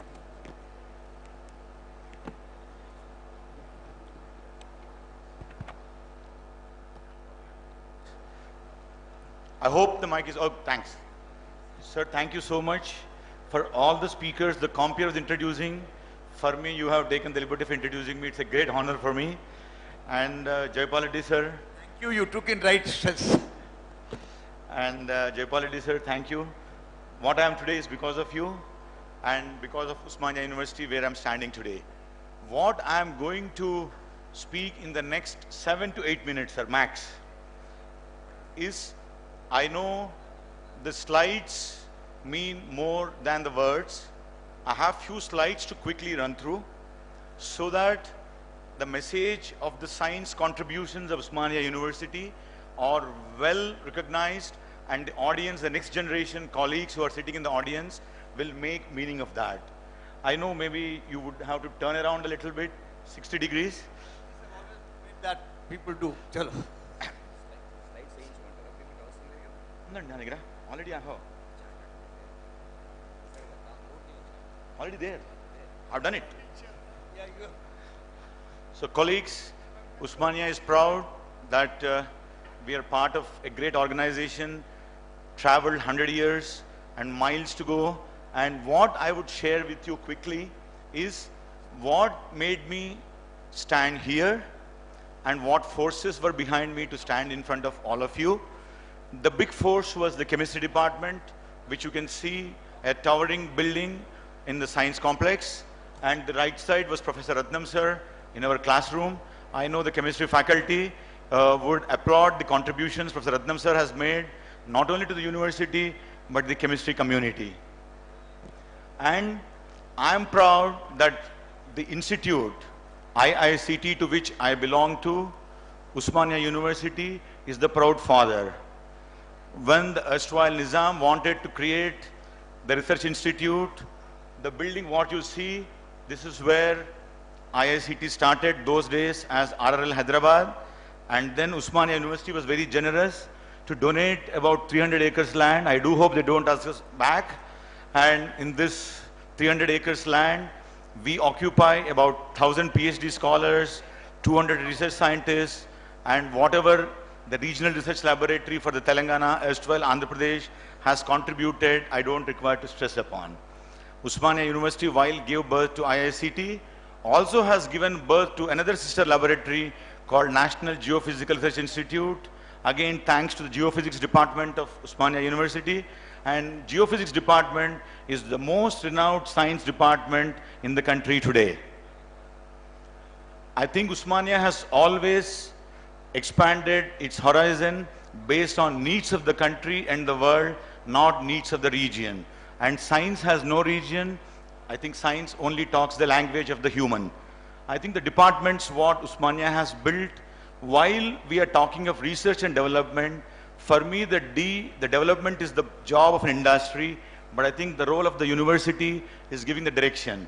So for me, R&D is research and direction, and Osmania University has given the great direction, not only to Telangana, but to the entire country. So some of the research centers which Osmania has originated, I think we need to go back and salute Ronald Rose for the contributions of Osmania and the Rose Institute. I think the malaria parasite was first discovered here and where the drug discovery began. And I think today we are almost malaria free thanks to this great campus. Then, as I told you, Osmania University is the only university which is affiliated with so many central organizations. You call DRDO, you call NGRI, CCMB, I know Dr. Mohan Rao is sitting here, DRDO, NIN, all these national institutes have been the greatest beneficiaries of this great institute. And as a proud IICTian, I could only state that 1,000 PhDs of IICT research scholars was awarded by this great institute. I would like to just share the Nizam's message to the Indian Science Congress 1937. Much before we got independence, I think Science Congress was held here, and I'm very happy that one of the Nizam family colleagues is also in the audience. It's my earnest desire that OU should cooperate with other Indian universities in preparing the way for scientific renaissance and prosperity of India, and secure for her an honored place in the ranks of the nations who lead in the enlightenment and culture. I think we have gone beyond these expectations. Again, people who say that state universities have not done great science, I think Usmania has been exceptional as at least history is concerned. I think the towering bars from the Google survey says that we have published over 26,000 results on the Google Scholar and 6,000 publications. This is on par with any IIT or any best institutes in the world. Again, I think the notable glimpses from Usmania University, I think I cannot ignore the great contributions of Professor L.K. Ramachandran. I think the research what he has done on the snake venom biochemistry has resulted in inspirations in discovering several drugs, and also publishing in journals like Biochemistry of the American Chemical Society was possible by L.K. Ramachandran way back in 1960s. Again, this is a notable contribution by this great university. Just an inspiration of L.K. Ramachandran's work, while all of us, when we see a snake, we are scared and try to kill the snake. But the venom research done by L.K. Ramachandran and many contemporary researchers across the world allowed us to discover a new target called acetylcholine, which plays an important role in the blood pressure. And this was discovered in Brazil. People were dying while they were working in the farms for a snake bite, and it was found that the protein, which is a peptide basically, is the responsible chemical which reduces the blood pressure after the snake bite, and people die because of the sudden drop in blood pressure. This gave a clue to discover all the lowering blood pressure drugs, and today all the 50 plus people, I'm sure most of us who are sitting on the dais and all the front benchers would be depending on these lowering blood pressure drugs, and this is the origin where snake venoms gave leads. Then I cannot again ignore the great organic chemistry department of Usmania University, Professor Subba Rao, whose contributions those days, the papers published with Professor Seshadri, who got FRS based on the contributions in collaboration with Usmania University. Seshadri went on to become FRS, very few FRS those days in our country. The natural product research done by Professor Siman Narayana, and all these contributions are immortal. As long as the human race is there, the natural product research contributions of Usmania University would be there. I would skip this, and then astrophysics. Again, the Nizamiya Observatory. The geophysics contributions, the earthquake predictions, the cyclone predictions of this geophysics department, which led to creation of a new institute called NGRI. Again, the seed came from Usmania University. And the contributions of Professor Abhayankar, again, are immortal. Professor Manoharachari does not require any introduction to the audience sitting here. More than 50 new fungi species were identified by Professor Manoharachari, and the books written by him have become the reference standards and textbooks of the global origin. Madhav Reddy sir, again, no introduction required today.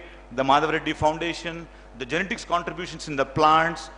Again, when I go to Professor Jaipal Reddy sir, when he was science minister, I think he used to ask so many questions on the genetically modified crops and the importance of GM crops in India. I always refer the contributions of Madhav Reddy. Again, I think salute to this great man.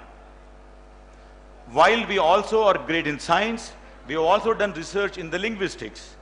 I don't think any other university has done research on linguistics more than Usmania has done in Urdu, Sanskrit, or in Telugu literature. I think the contributions of the Jnanapith Award Narayan Reddy don't require an introduction. The great songs written by him on all the movies, I'm sure, are our bathroom humming songs. While I also took the liberty of using a picture of my father-in-law, who happened to be a faculty of the Usmania University, who also has done a lot of research on Telugu grammar. I always wondered how research could be done on the grammar. I think those things are very important contributions of this great university. Again, in Sanskrit, the Nalini Sadale's contributions on translating the agricultural practices from Vedas into Indian languages. These have given several leads to modern scientists. The Psychology Parameshwaran's book on Invitational Psychology is again a textbook to Indian researchers. Of course, the contributions of Dr. D.S. Reddy, I think the longest served Vice Chancellor of this great university, I think well known for his contributions of strengthening to R&D.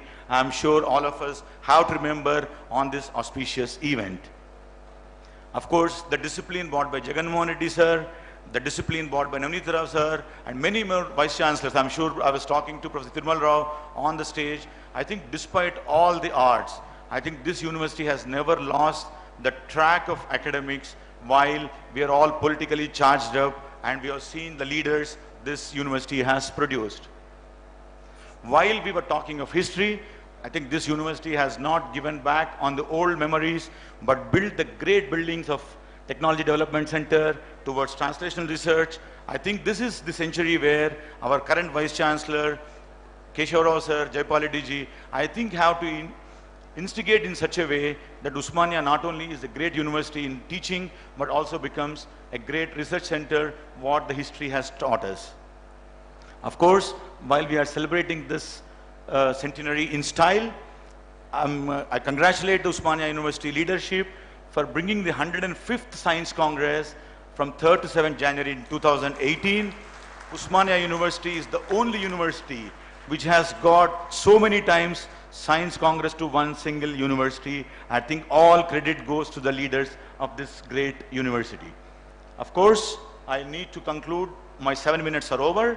There are many more legends, leaders, path breakers and path makers in the long and sustained journey of the Osmania University whose contributions could not be mentioned today. One, of course, my ignorance of not finding them. Of course, second one is that we are running out of time. Certainly I have compiled all this one. I do find an opportunity to compile in a small booklet before our centenary celebrations are over. Thank you. Jai Hind. Thank you, Chandrasekhar. At least you have realized, at least you have... Thank you, Chandrasekhar. You made us realize that research and innovation is not only in science and technology where the photos you have shown, but C. Narayan Reddy also. So humanities where also the research can take place. Now, thank you. So now we have next my good friend Professor T. Tirupati Rao, Wisdom of Osmania, Retrospect and Prospect. This is a big subject, but I hope you know for yourself the time limit.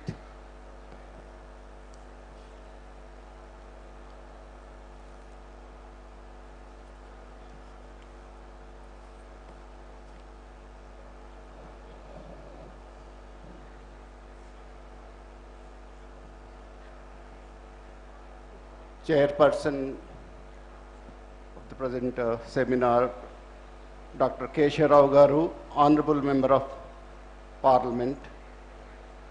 Our Chief Guest, Shri S. Jaipal Reddy Garu, former Union Minister.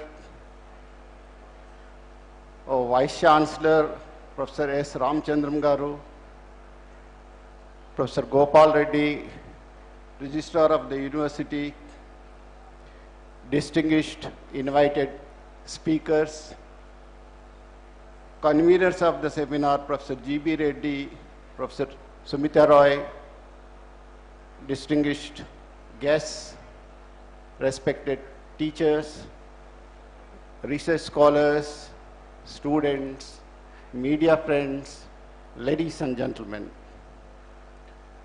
I think already we are nearing 5:30. The organizers mentioned that 3 to 5 is the time of the seminar, and chairperson already reminded me that you have to take care of the audience, whether they will stay or whether they will go. Keeping this in view, I will not take 4 or 5 minutes more than that. First, I think this is an occasion, 100 years of Osmania University. We have to remember the founder, His Highness Mir Usman Ali Khan, the 7th Nizam, who has founded this university by issuing Firman on 26th April 1918. But for that, I don't think today we would have been talking like this in this premises. Maybe we would have had universities elsewhere, but not here. So that's the first thing.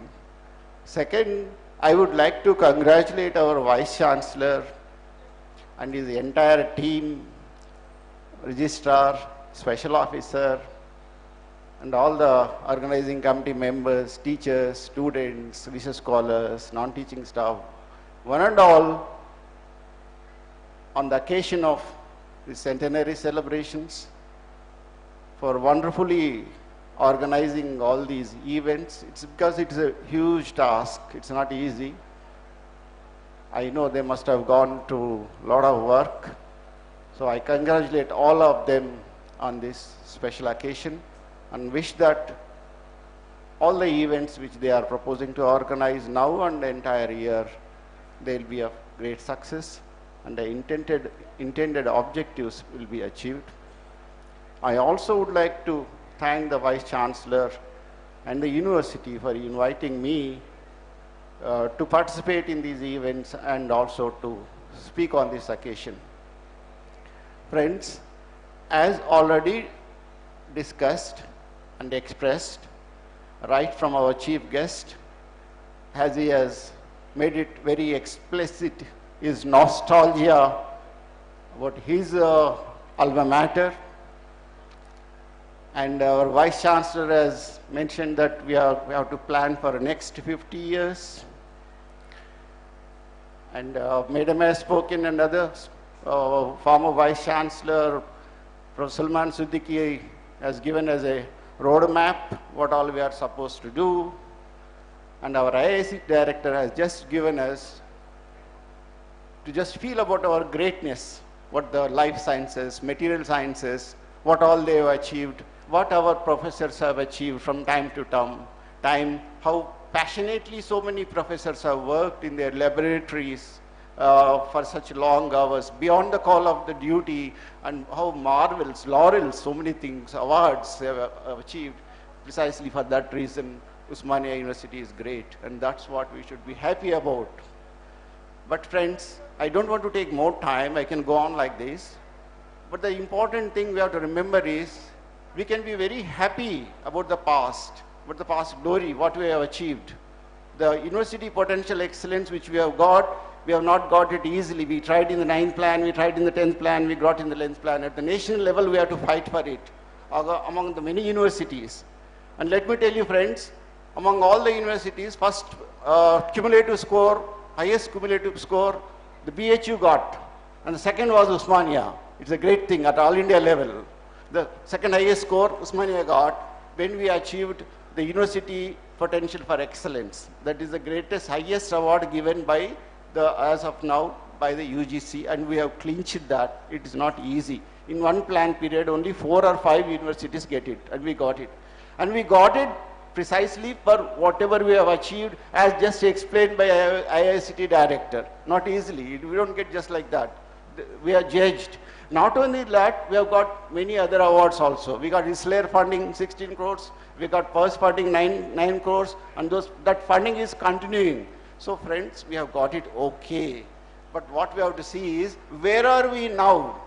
Major problem, I think I must take it to the notice of our chairman. Sir, major problem which the university is facing is, many teachers have retired. Only 500 are there, 200 are supposed to be there. Many teachers have retired.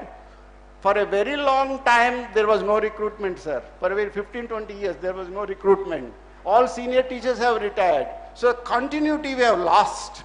That continuity is not there. Senior teachers have retired, young people are there. That continuity is lost. Now, how do you really fill up this gap is an important question to be addressed. We have to address that. That's the first thing. Now, second important question is our infrastructure, our land, whatever equipments we are having, we have to see to it that that is optimally utilized. How are we going to do that? That needs to be addressed seriously. Nizam has given us 1680 acres. We have less than, I think, around 1200 acres. Now, how do we protect that land? There are many unauthorized people staying in the campus. If you allow this to go just like that, I think you will have only that in the campus and university will disappear in future. I think Keshava Rao should really adopt this university, sir. I hope I'm not crossing my limits, so that he will give more time to the university, and then in future we can do many wonders. If a statesman like Keshava Rao is there with us, I think we can achieve. And in the end, just I want to say, sir, we have got many heritage structures. We have got Women's College building, we have got Arts College building, we have got Hon'ble, we have got Nizamiya Observatory, which is almost dilapidated, disappeared. We have to rebuild that. Now, there can be a city tour for all these things and rebuild or explain to the tourists. Tourists come for the Arts College. Hon'ble, we have done something. Our government was good enough to give some money to us. We have renovated that, but much more work has to be done so that the spirit of Hon'ble we can see there. That's what is required. I think we have to do a lot more. Well, friends, I will just stop here by saying that past is great, present is troublesome, future is bleak. Future is bleak. Whatever Vice Chancellor said, 50 years of planning, I welcome that. But say 50 steps, the first step is important. Any step you miss, you are gone. You keep dreaming about 50 years, then some of us senior citizens will kick the bucket and you don't know what happens. Okay, 50 years is a long time, we can wait. It's not like that. Every step we take, we have to plan for that properly. And for that, I think all the stakeholders, all the concerned citizens, their suggestions, whatever ideas they may come, I think the university should take into consideration, should welcome. The planning should start in every department, how to set right things. If the house is not functioning properly, if there is a disorder, how do you put your house in order? That is very important. You cannot just be happy and say we are great. We have to be really great. Others have to say we are great. The exchequer, public money, lot of money is being invested in this university. All the stakeholders are accountable. We have to justify the money that is being spent on these universities. We are aware whatever money that is being spent on education, rate of returns are very high, no doubt. But if you function well, at optimum level only rate of returns will be high. As said by Dr. Nagesh, our university has to play a vital role in transforming Telangana region and contributing to the national development. That should be in the mind, unless everyone, teachers, right from the Vice Chancellor to the students and all the stakeholders are collectively, passionately, if they are involved, only then we can achieve. Because friends, remember, Osmania University is like an empire. From a small, say 25 teachers to 225 students, today it is catering to the requirements of lakhs of students. 3.2, 3.5 lakh students are there with Osmania University, both in the campus and the affiliating colleges. And most of the students in Osmania University, like I say, in the campus colleges and concentrated colleges, they come from the first generation students coming from the rural areas. We are providing access to them. So the responsibility in university all the more increases. With these few words, with a conviction, with a feeling that the centenary celebration, the kind of support government is giving, very graciously they have given 200 crores and more they will give. Only thing is, we have to transform our university, and this celebration should rejuvenate the university in such a way that this should take off and it should be an all India model for the rest of the universities. Thank you one and all. Thank you, Tirupati Rao. You have sounded positive in the last. If not at the beginning, you were so cynical. I was really getting afraid as what has happened to the university. You have been a Vice Chancellor yourself here for long. And all these land issues and there's no. Anyhow, the good news I would give you is the teachers issue which are retiring. I think this can be solved with Tirupati Rao by two ways. We increase the age, the retiring age of the universities, or recruit the new people. I think the easiest method would be, because other universities are doing it. The UGS has asked for it.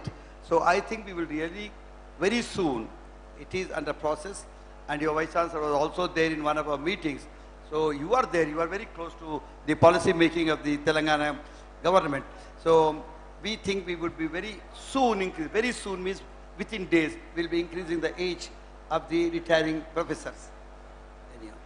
Now I have next Dr. Praveen Kumar, role of University Social Welfare.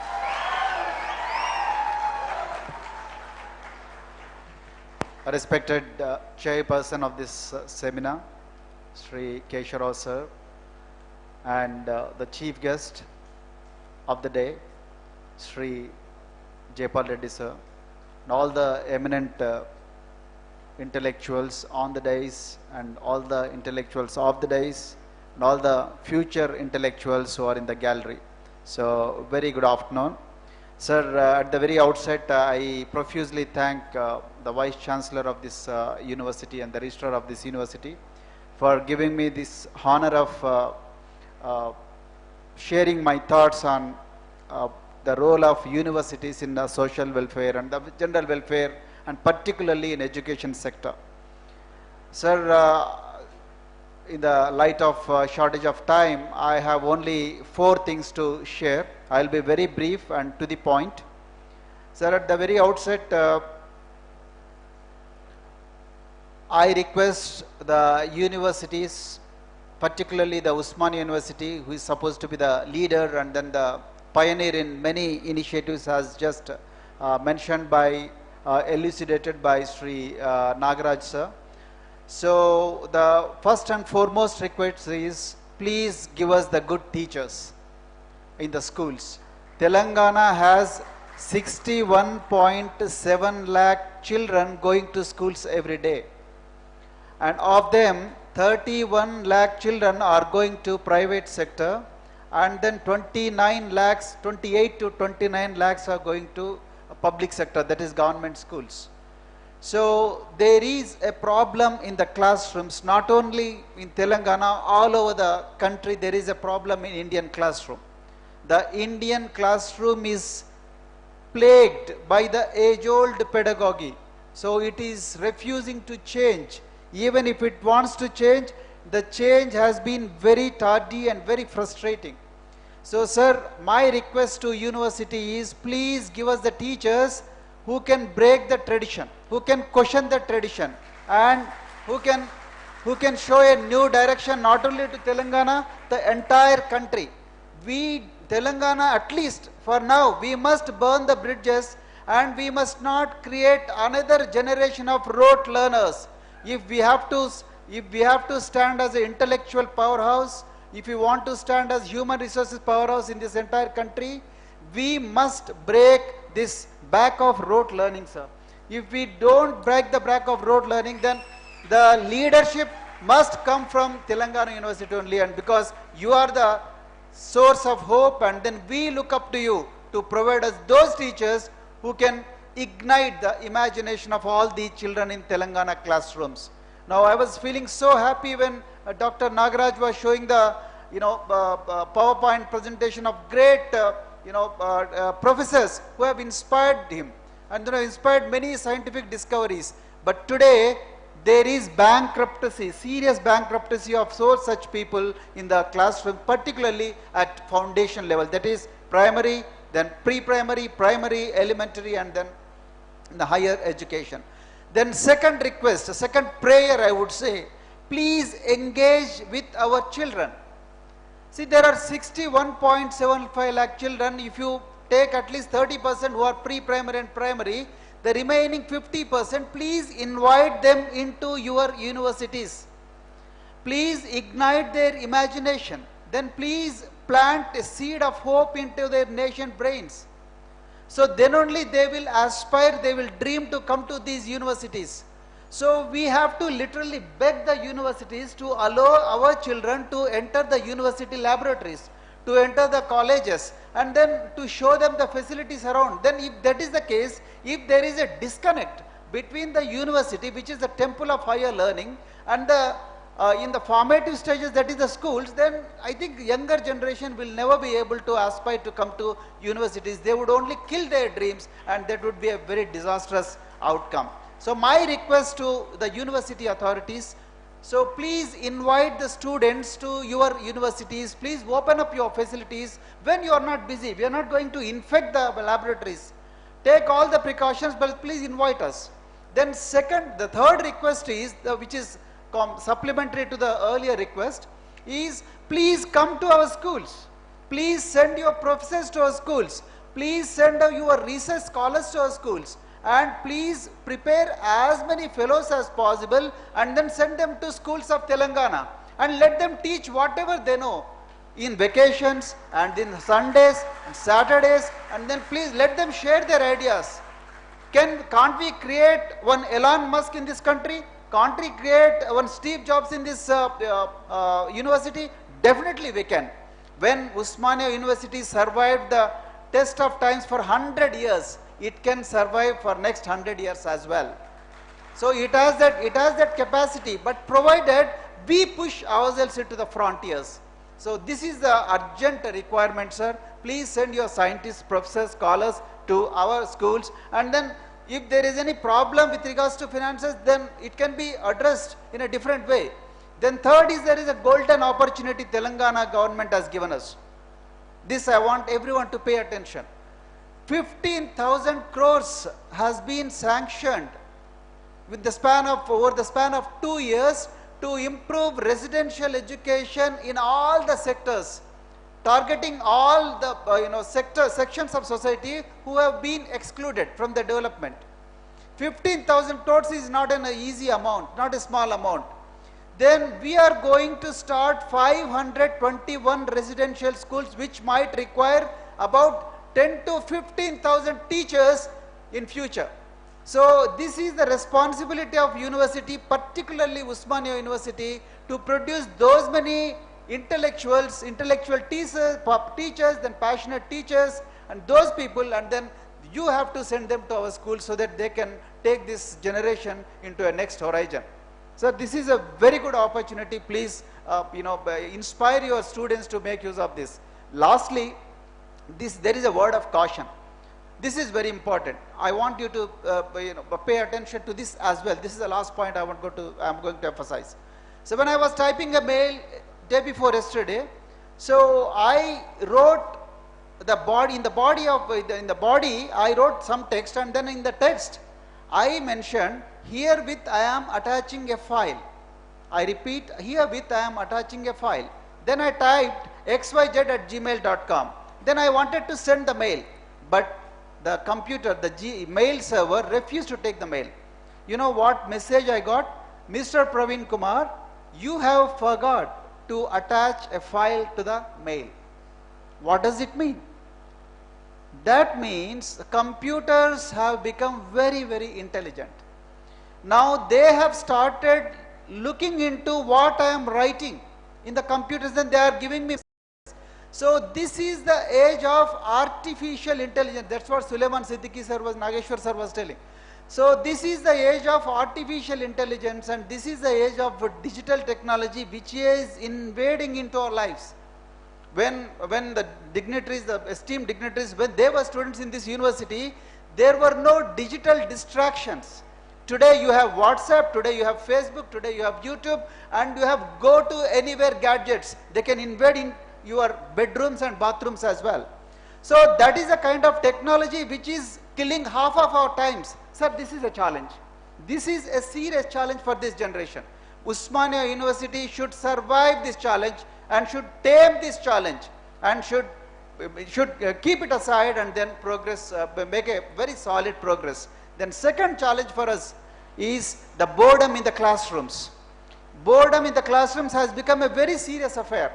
Nobody wants to listen to the lecturers beyond 20 minutes. So this has to be addressed in a very creative way, sir. Otherwise it's going to be a disastrous experience in the classrooms. Then third thing is climate change. We don't know what's happening, but this is a very important issue which we need to survive, and then we need to tame this challenge, and then Usmania University must show a way to the world in taming this challenge as well.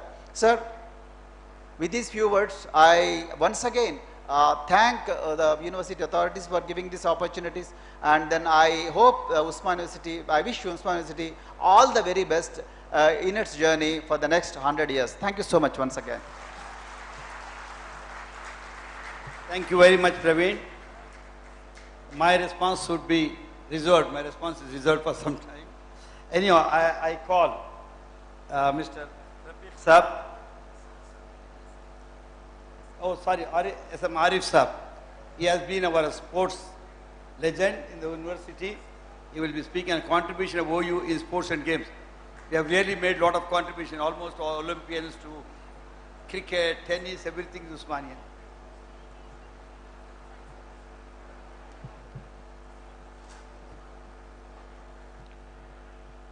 The chief guest of this evening, Shri S. Jaipal Reddy, former Union Minister, Chairperson, Dr. K.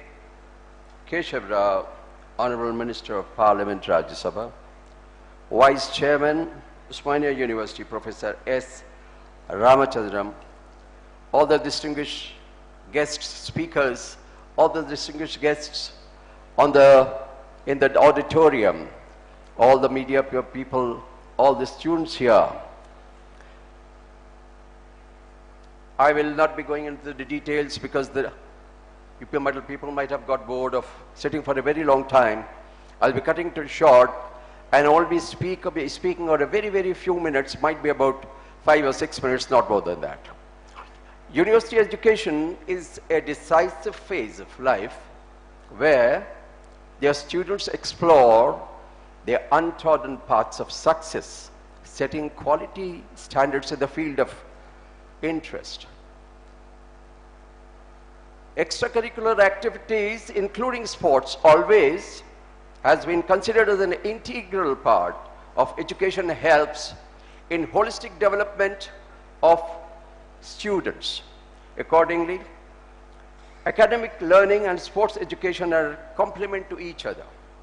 Sports not only teaches the physical fitness and skills, and it also promotes the obedience, discipline, determination to win, willpower, power of reasoning, mental development, attitude, etc. for their students. Sports has global ramifications. Nowadays you will find a country is known what standard it is maintaining on the sports field. So our country, which is a great country, I firmly believe we can produce the players of that standard. And let me also tell you, because I have been to the Olympics also, where I found that many of the Olympians are university students from many of the universities representing their respective countries in the Olympics. And I know that many of our players also have done that in the past. I've got a big list of them, but I'm not going to give you the complete list because it will take a hell of a lot of time now. And I know you don't have the patience for that. Sports have no dimensions, no boundaries, goes beyond religion, caste, creed, or color.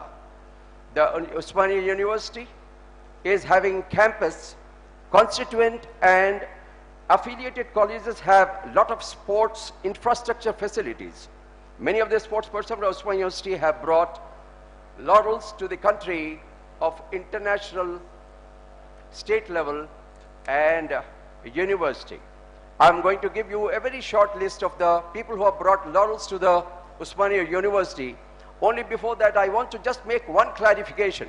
There's an old saying says, "Kheloge kudoge hoge kharab, padhoge likhoge hoge nawab."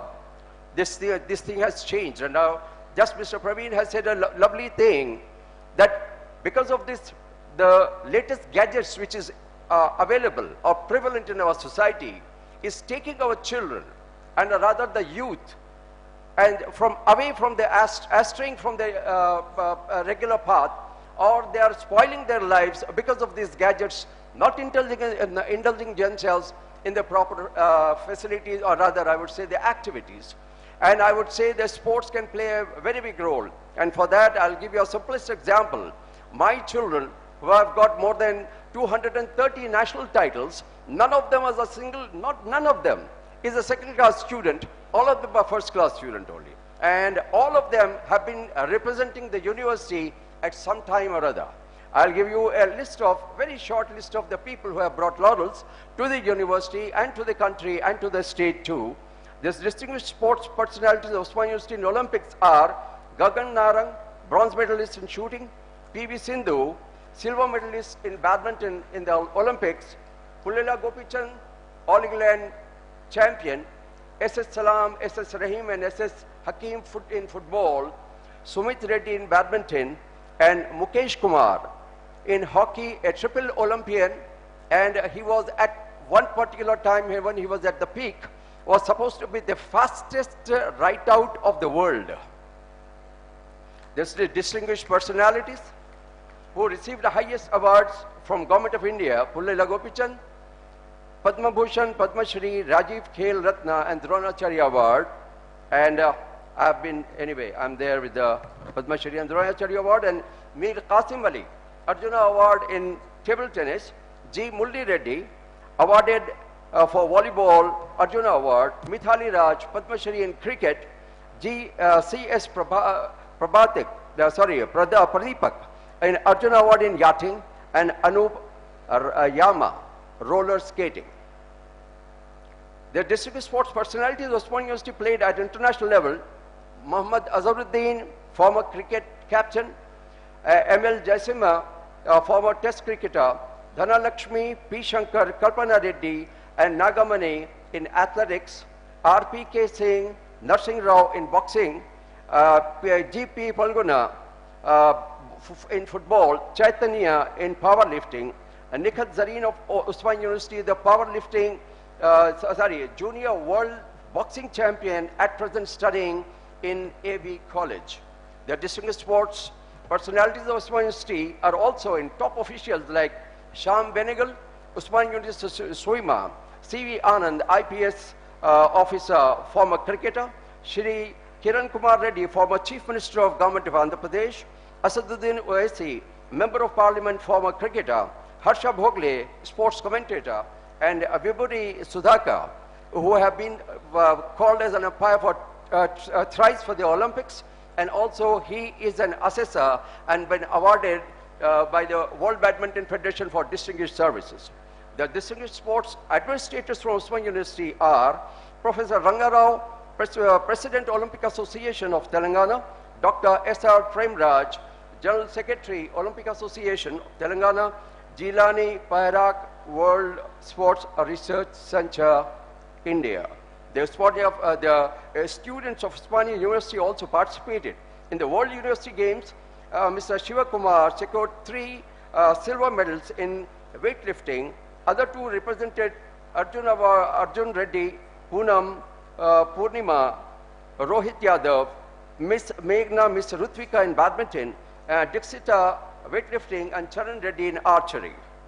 Ghaus Muhammad Khan, the first Director of Physical Education at Osmania University, was the first Indian to reach the quarterfinals of Wimbledon, achieved in 1939, where he lost to American champion Bobby Riggs. For his efforts in the realms of sports, Ghaus Muhammad Khan was awarded the title Padma Shri by the Government of India in the year 1971. Osmania University was also unbeatable in the All India Universities football championships in the year 1954, 55 and 59. They also won several All India level tournaments, and Osmania University also participated in the World Inter-University Football Championship in 1956 at Afghanistan. The grounds of Osmania University regularly used to practice for athletics, hockey, cricket, football, handball, etc. The grounds of Nizam College is famous in boxing and brought many laurels to the university. More than 30 students become international boxers, and more than 200 students brought medals in boxing at inter-university level under the coaching of Mr. K.R. Stephen and Mr. A. Charanjeevi, boxing coaches. Cricket, athletics, basketball, training is regularly being organized at Nizam College grounds.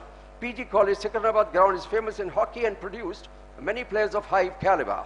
The Osmania University Women's College grounds are regularly used for women's kabaddi and kho-kho. The affiliated colleges like St. Anne's College for Women, St. Francis College, Bhavana Vivekananda, Loyola Academy, AV College, SP College, VV College, Anvalum College, MG Engineer College, CBIT, etc. promotes a lot of sporting activity along the degree colleges.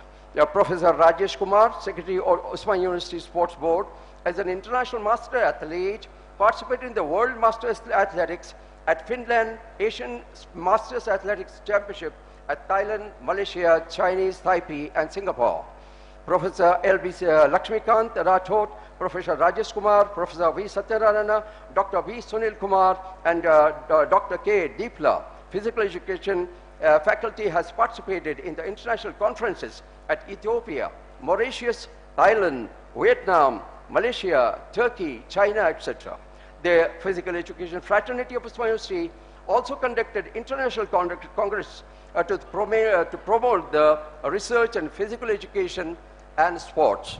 I firmly believe this is a very, very small list of what I have presented to you. This is a very big list. If I'm going to just give you the list of the complete players who have brought laurels to the university and to the country and to the state, it's going to take me, might be an hour's time or 1.5 hours time. Thank you very much for calling, please. Thanks a lot. Thank you, Arif, for giving us the list and reminding us of the great contribution of sportsmen who have made us proud in this country. They have excelled the world over in their own fields, be it cricket, or be it tennis, or be it badminton, or table tennis, or whichever one you have. Anyhow, thank you very much for reminding us of the names. There are many eminent people who had gone through the threshold of this university and have made name in the world. Anyhow, thank you very much. I think I have no time. Having reminded my speakers of the time limitations, I should not take the time at all from you now. But one thing is, Jaipal has always been contagious. His language has been one. Once you hear him, you start repeating him. This is what happens when you sit next to Jaipal Reddy. You see, we waded through the vicissitudes of the student university life for years. So we know each other very well. So he went nostalgic and down the memory line, he reminded of what had happened and all the friends.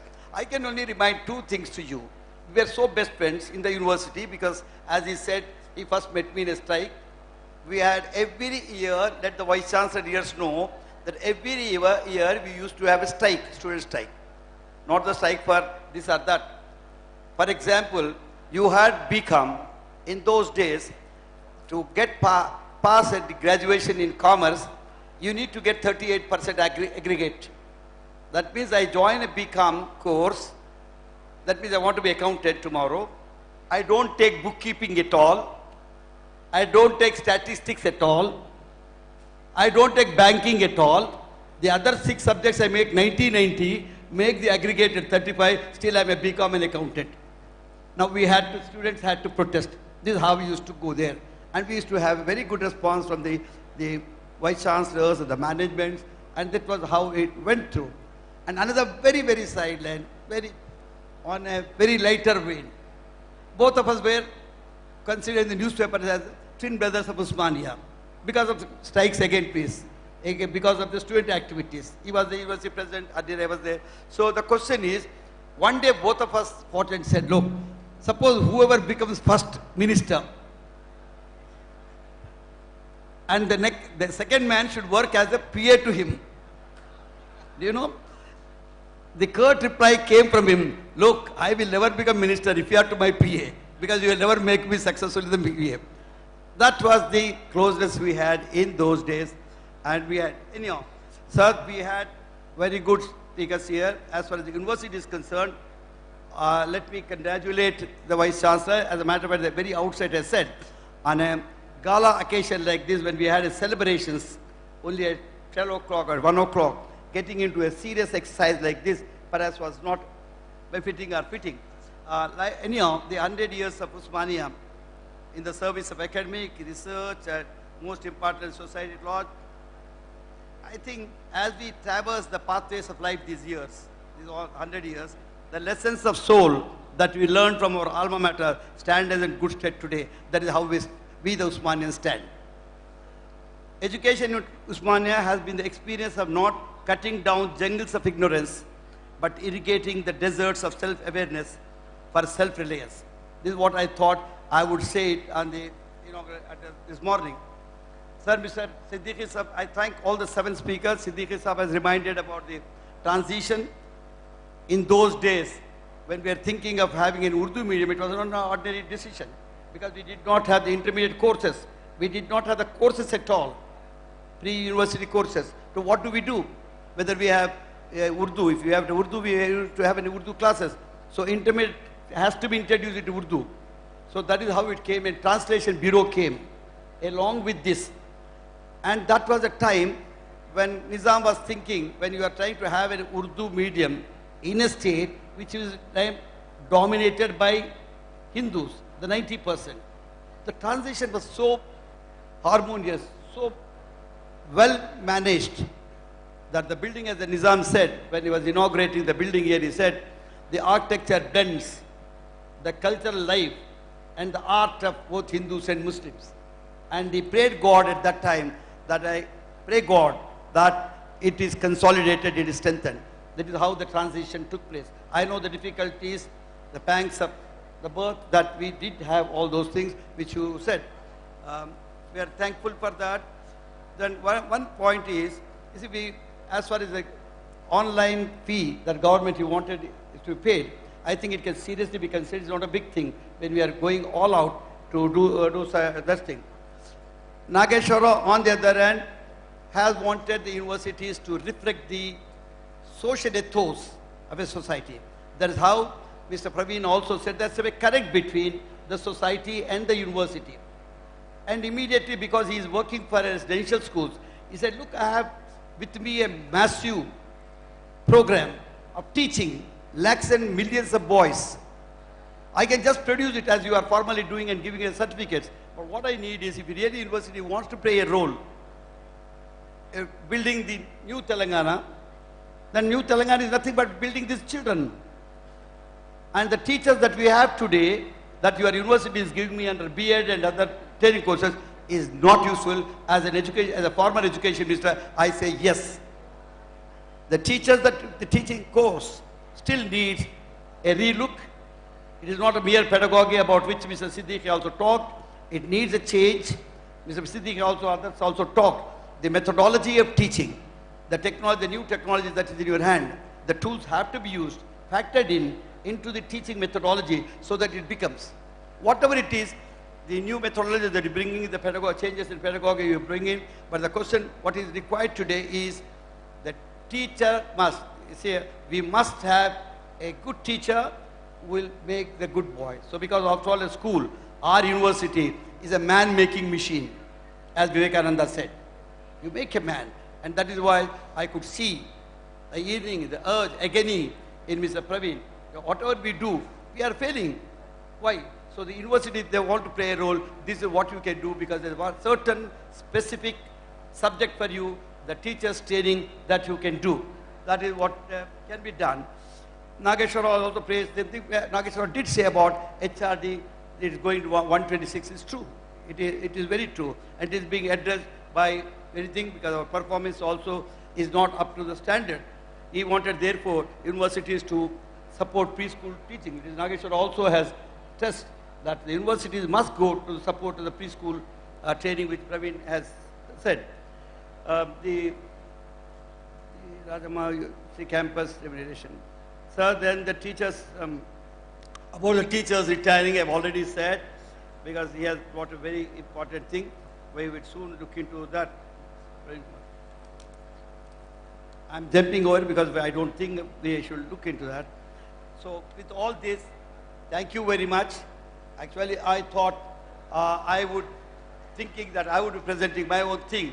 I had something, but I think I should now set this down and close it. And thank you all for your perseverance, your patience at the brilliant presentations made by the eminent speakers here. There have been very eminent points made, and I think the university, to start with, the university, only let me tell Mr. Chandrasekhar, only scientists have not made the nation. However big that scientist is, our noble laureate is. It is ordinary rickshawala, the ordinary entrepreneur, the shopkeeper, the man going, they make the nation. The man in the downtrodden whom we are not looking into. In the social segment, which I thought when Praveen was to speak social welfare, I thought he will bring this. This is not there. Today the question in this country is not unemployment, employability, where the university comes into the picture. Unemployment is certainly a problem, which all my students yesterday was shouting, now where is my employment? That means the moment the university is mentioned, the perception is you go there, get that degree, you get the employment. So it is not the question of unemployment, employability. How are we preparing our universities to see that we become employable of students? So you need to correct yourself, which I have asked the mid-course correction and the things that we may need to do it. This is another thing. You are I'll know, while I will not dilute the importance of science and technology and research, at the same time, I would tell you when you are talking the role of a university, universities to his teaching, preschools, your university to the man lying there, the people starving on the roads. How do we do it? That is what exactly we are doing. As a matter of fact, you took the name of Harvard, Mr. Nagesh. Now, university used to fund the other universities in their courses and transfer the courses. We said, you know that. So that is what exactly we need to do. We need not do it in resources, money, but we can do it the human resource, which Praveen said, why not professors go there? It is not the professors are going to teach. The very presence of professor in a school teach gives them a new hope, new enthusiasm, exhilaration. They think a great man has come. Take Jaipal, they did to the 5 primary schools. Enough. Take me, next day you have an exam, they will come in first class. I mean it, because I have been in education, mister, I have been connected with the education for long. It has been my first love. This is what exactly happens. They ask for a change. That is what we call pedagogy. Pedagogy is not only speech, it's not the word. So this is what exactly it is. Now, as far as reinventing is concerned, let me tell you, as the Telangana is concerned, there is nothing new that new Telangana is being brought in. Our literature, which was forgotten, neglected, our culture, our music, our dance, our lifestyles, which have been neglected, they can be brought in. And brought in through a scientific thrust. That what the universities can now do it. That is why whenever we talk about universities and higher education institutions, do not just think of research and they have their place, a very dominant place, and also think of the social life, social ethos which is taught, the culture, the poor man's life, employability, the skill development, the ordinary skill, he did not go. Because if you don't mind, I would say, the research that we do at CSIR, I used to go to Tagore and I addressed one day at that. I said, all you do is, you consider a particular research very successful. You did that, our Govt gas plants, which P.V. Narasimha Rao took it to Medak. Very good. Everybody came and tested. They thought there will be revolution in power production. But can it be maintained by the man who is taking? Is it acceptable to the man who is establishing, number one? If it is acceptable, is he able to sustain it? Will he manage it when the gobar comes there every day? When it starts stinking? Will he be able to manage? Will he have every day the sleeves cleared? So this is what exactly, when you are bringing the research there, it is not when you are bringing the research from the lab to the land, let us see, test the land, whether it is prepared, whether it accepts it, whether it sustains it, whether it maintains it.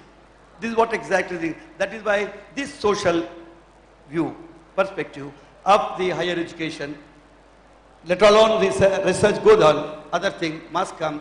The universities can play a role in building the pre-primary or primary or elementary schools, whatever new methodologies do, use the new technologies which he will be giving us, IICT will be giving us, all this, so the holistic approach No one can do it in a society or in a world like this. What we can do is, holistically, when you look into that, coordinate all these things. The university can play a role of a coordinator, best coordinator, in building the society which it addresses.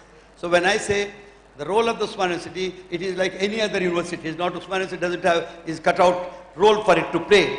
Whatever the other universities have played, this will also play. So the Usmania University, when it wants to play a role, it must know where. Nation building. What are the challenges of nation building? What are the challenges of Telangana? What are the needs of Telangana? Once you list it down, then you also know your capacities. Please, when you marry them together, for a coordination, you will have a holistic approach, you will be able to do it. And looking at the Usmania, as I said, I'm absolutely hopeful, and including Tripatra, I was saying for a few words, we are really hopeful that we will be able to do it. It is not next 100 years, for more 100 years to come like this, we'll be able to go forward on this. Thank you very much. We extend our deep sense of gratitude to all the dignitaries on the dais for their igniting lectures. I now request our Registrar, Professor C.H. Gopal Reddy Garu, to please present mementos and felicitate the dignitaries. I also request our Special Officer OU Centenary Celebrations, Professor H. Venkateswarlu sir, to please join us on the dais in felicitating our dignitaries.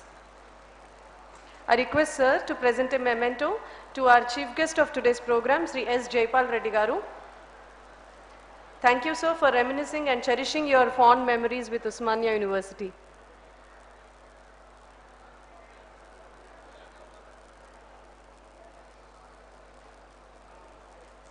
Jaipal.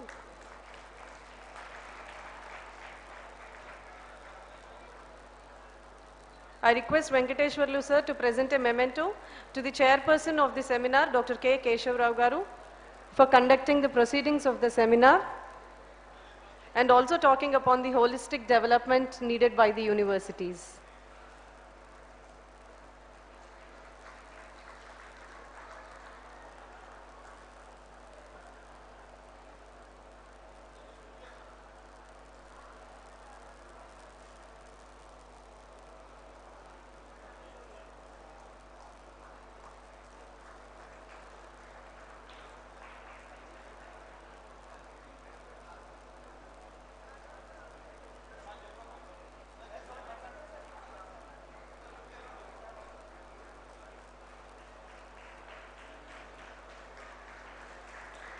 I request sir to present a memento to Professor Mohammad Sulaiman Siddiqui sir, who spoke on Usmania University, the logical transition.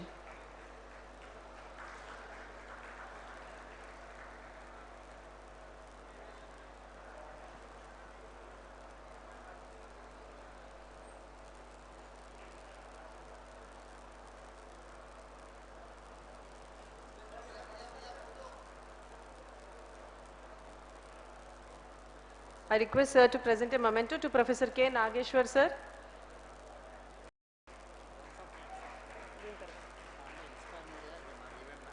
Sir, GB Reddy sir. GB Reddy sir.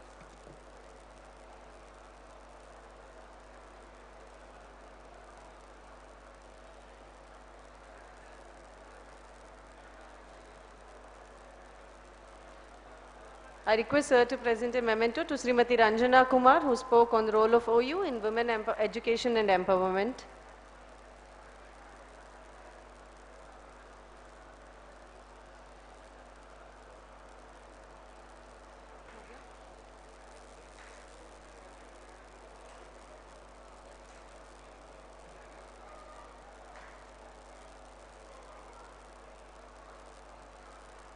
We once again thank all the dignitaries. I now request Professor G.B. Reddy Garu, convener of the seminar, to propose a formal vote of thanks.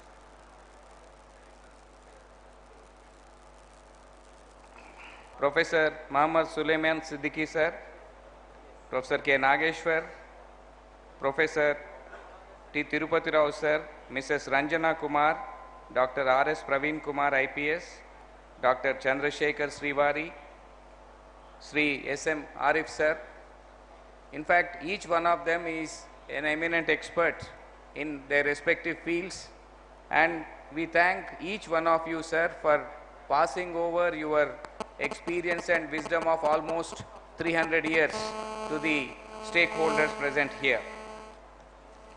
We thank the Vice Chancellor, Professor S. Ramchandran Garu, for being present on the occasion and throughout the seminar almost, which gave us a lot of direction and confidence.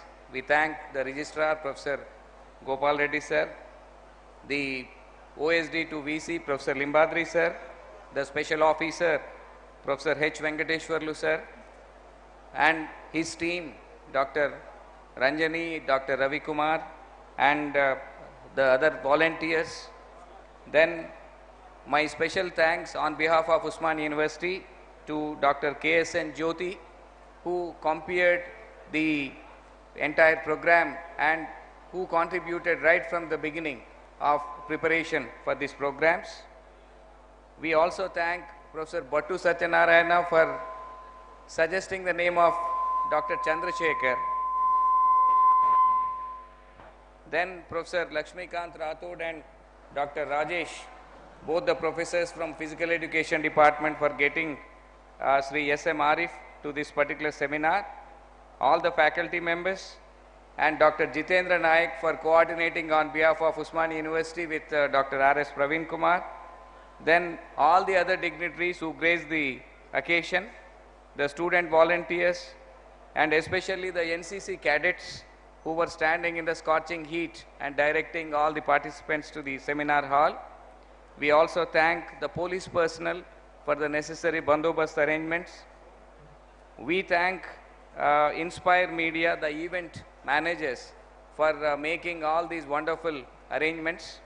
And we thank the press and media for giving this wonderful courage. We thank one and all. Thank you very much. I request all of you to please rise for national anthem. And before we disperse, the cultural carnival is beginning from the NCC gate. More than 200 cultural artists have started the carnival. So I request all of you to join there after the national anthem. Sir, they said NCC gate.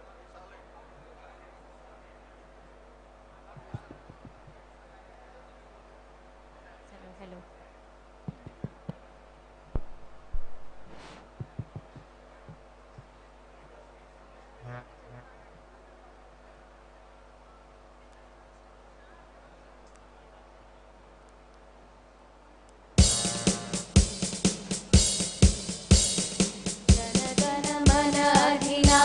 जय हे भारत भाग्य विधाता पंजाब सिंध गुजरात मराठा द्राविड उत्कल बंगा विंध्य हिमाचल यमुना गंगा उच्छल जलधि तरंगा तव शुभ नाम